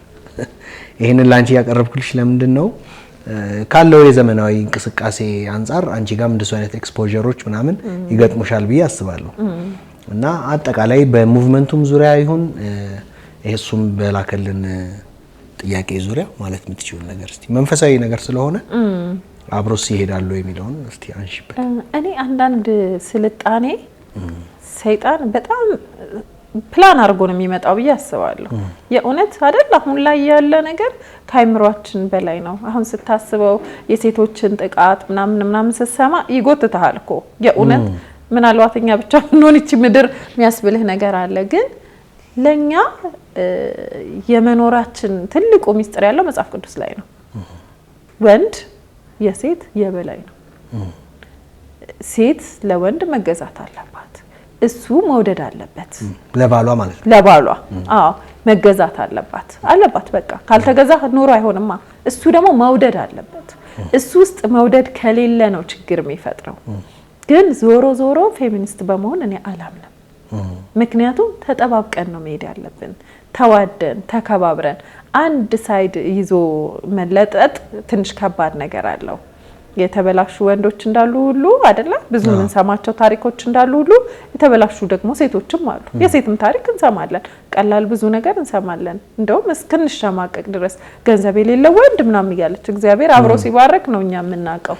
ስለዚህ ልክ ያልሆነ የሆነ ጥግ የሆነ ነገሮች አሉ። በሴቱ ጋር ገንዘብ መውደዷ በብዛት ይወራል፣ ወንዱ በመበደሉ ይወራል። ስለዚህ የዛ ሁሉ ጥግ እያለ ሰይጣን ያው ስማርት ነው። አንድ ጊዜ አክስቴ ምን አለች መሰለ አንድ ምሳሌ ልንገር። ሰይጣን አራዳ ነው ትላለች ሁሉ ጊዜ። ለምን ፋራውን ድቤ ቤት ሲያስጨፍር መንገድ ላይ ታላለ አራዳውን ዲስኮ ቤት ያስጨፍራል። አይነቱን እየቀያየረ እንደ ሰዎቹ ነው ራሱን እየቀየረ የሚመጣው። ስለዚህ ልክ እንደሱ ይሄኛው ፌሚኒስት ተብሎ ሴትን እላይ ማድረስ እግዚአብሔር የሰጠን ቦታ አለ። እግዚአብሔር የሰጠን ልክ አለ። እንደ እግዚአብሔር ቃል ነው እንጂ እኛ መሰረታችን ስልጣኔ ጊዜው ምናምን ሊሆን አይገባም። እንደ እግዚአብሔር ቃል ግን መኖር መቻል አለብን። መገዛት አለባት፣ መውደድ አለባት። ለምን ተያይዞ የሚመጡ ከስር ልጆች አሉ፣ ኃላፊነት አለ፣ አገር የሚባል ነገር አለ፣ ቤት መፍረስ አለ አይደለ? ምሳሌ አትሆንም እኮ አንተ አንድ ነገር ብታደርግ አካባቢ ሁሉ ሰው አንተን ይጠብቃል። የአካባቢ ውጤት ነህ አንተ። ስለዚህ አካባቢውን ሁሉ ይዘህ የምትሄድበት ነገር ነው መኖር ያለበት። ስለዚህ ፌሚኒስት መሆን እሱ በፍቅር ለዚህኛው ምለው በቃ በፍቅር ያሸንፋል። እንደዚህ ነገር ወረት ነው ባይዘው ወረት ነው። እስኪ ዝም ብሎ ያት 3 ወር 6 ወር የእውነት ከዛ መለስ የሚል እኔ አውቃለሁ ማቃቸው ፌሚኒስቶች አሉ። ሊጋብዙ ሊጠሩ ምናምን የሚፈልጉ ሰዎች አሉ። ትንሽ ጊዜ በመታገስ ያን ነገር ማትረፍ ይቻላል። ስለዚህ ታግሶ ይጸልይ። ክርስቲያን ከሆነ ባይሆንም እየጸለየ የሚስቱን ልብ እግዚአብሔር ይመልስለት። አሁን ላይ አልኩ ስልጣኔ ተብሎ የሚመጡ የተለያዩ ነገሮች አሉ። ዙሪያችንን የከበቡን ነገሮች አሉ። ወንዶቹ የሚያረጉት ነገር ትክክል ነው አይደለም። ብዙ ነገር እንሰማለን። ህፃናት ልጆች ይደፍራሉ ምን ያ ጥጉ ይመስለኛል። ከዛ ፌሚኒስትነት ብቻውን አይመጣም። ከዛ ሌዝቢያንን ያበረታታል ታውቃለህ። መስመሩን ይስታል። ይዞ የሚመጣው ነገር ቀላል አይደለም። ለዚህ ነው ባይብል ሐሳቡን አትሳቱ የሚለው። እዚህ ጋር ይሰራልህና እየቀጠለ ሲሄድ ጽንፈኝነት ይመጣል። ከዚህ በፊት እኔ አበሻ ሴቶች አግኝቻለሁ ሌዝቢያኖች አሜሪካን ሀገር እና ምንድነው ወንድ የተበደሉ ሴቶች ናቸው በወንድ አየኸው። የዛ ውጤት ምን ይዞ መጣ? ሴት ወደ መፈለግ እኛ እኮ ሴቶች እኛ ጥሩ ነን እያለ አመጣጡ ይዞት የሚመጣው ነገር የእግዚአብሔርን አጀንዳ የሚጣረስ ነው። ወንድና ሴት አብረው ካልሆኑ መውለድ አይቻልም። ከዛ ትውልድ ይቀራል። ይሄ ወደዚህ ሲሄድ እግዚአብሔር ብዙ ምድርን ውረሷት የተባለው ነገር እየቀረ ይመጣል ማለት ነው። በእኛ ዘመን ይሆናል ልጆችን ህዝብን የምናየው እየመነመነ ይሄዳል። ፌሚኒስት ከተኮነ እዚህ ጋር ያለው ነገር እየቀረ ከመጣ ወንዱ ብቻውን ከቀረ በጣም ከባድ ነው። ስለዚህ ይሄ ደንበኛ ሰይጣን ያዘጋጀው ታርጌት ነው። ስለዚህ ይሄንን በማሰብ ከእንደዚህ አይነት ነገር አይምሮአችን ልጆቻችንንም አካባቢያችንም ላይ ያለውን ሰው መጠበቅ መቻል አለብን ብዬ አስባለሁ። በጣም ጥሩ እንትን ነው እየሰጠሽን ያለሽው። ጥሩ ምላሽና ምክር ነው እየሰጠሽን ያለሽው ሪቺዬ። ይሄ የመጨረሻ ጥያቄ ነው። የ2 ዓመት ልጃችን የሚጥል በሽታ ታማሚ ነው። እኔ ሕክምና በደንብ መከታተል አለበት እላለሁ። ባለቤቴ ደግሞ በጸሎት ብቻ ይፈወሳል ብላ ሕክምናውን ችላ ትላለች። ምን ትመክሩናላችሁ? ያለን ደሞ አለ እንግዲህ ጸሎት ባላንሱን ጸሎት ሁሉ ጊዜ ኃይል አለው። ግን እንደ ባለ አእምሮ ደግሞ ሄዶ መድኃኒቱን መውሰድ አለበት። የሚገርመው ያው ኦቲዝም የሚጥል በሽታ የተያያዘ ነገር ስላለ አንድ ሰው 2 ዓመት ተከታታይ መድኃኒቱን ከወሰደ ቶታሊ ከሰውነቱ ሊወጣ ይችላል። ባለማቋረጥ 2 ዓመት መድኃኒቱን መውሰድ አለበት። የኦቲዝም ነው እንደዛ። የኦቲዝም መድኃኒት የለውም፣ በቴራፒ ነው በማስተማር። ግን ኦቲዝም ያላቸው ልጆች ተዛማች ሆኖ ብዙ እኛ ግቢ ብዙዎቹ ልጆች የሚጥል በሽታ አለባቸው። ብዙ ጊዜ ተዛማች ሆኖ ይመጣል። ሲመጣ ግን ምንድነው መድኃኒት ነው የምንመክረው። አሁን ለኦቲዝሙ ለቴራፒ አይረጋጋም ልጅ ይዘላል ይጨፍራል ምናምን ነው፣ በቴራፒ ይስተካከላል፣ በምግብ ይስተካከላል። ሲጀር ግን ይሄ የሚጥል በሽታ ግን የግዴታ መድኃኒት መውሰድ አለበት፣ የግዴታ መውሰድ አለበት። አለበለዚያ አንድ ጊዜ ወድቆ ሲነሳ ብዙ ነርቭ ነው አይምሮ ውስጥ የሚሞተው። ስለዚህ ያ ብዙ ነገር ወደ ኋላ ያረጋል። ኢቭን አሁን እኛ ጋር ኦቲዝም ያላቸው ልጆች ሲጀሩ ከጀመራቸው ወድቀው ሲነሱ ፖፖ ያስለመድከው ልጅ ቶታሊ ይረሳዋል። የሆነ ነገር ያረጋው ልጅ ብዙ ነገሩ ነው የሚያበላሽበት።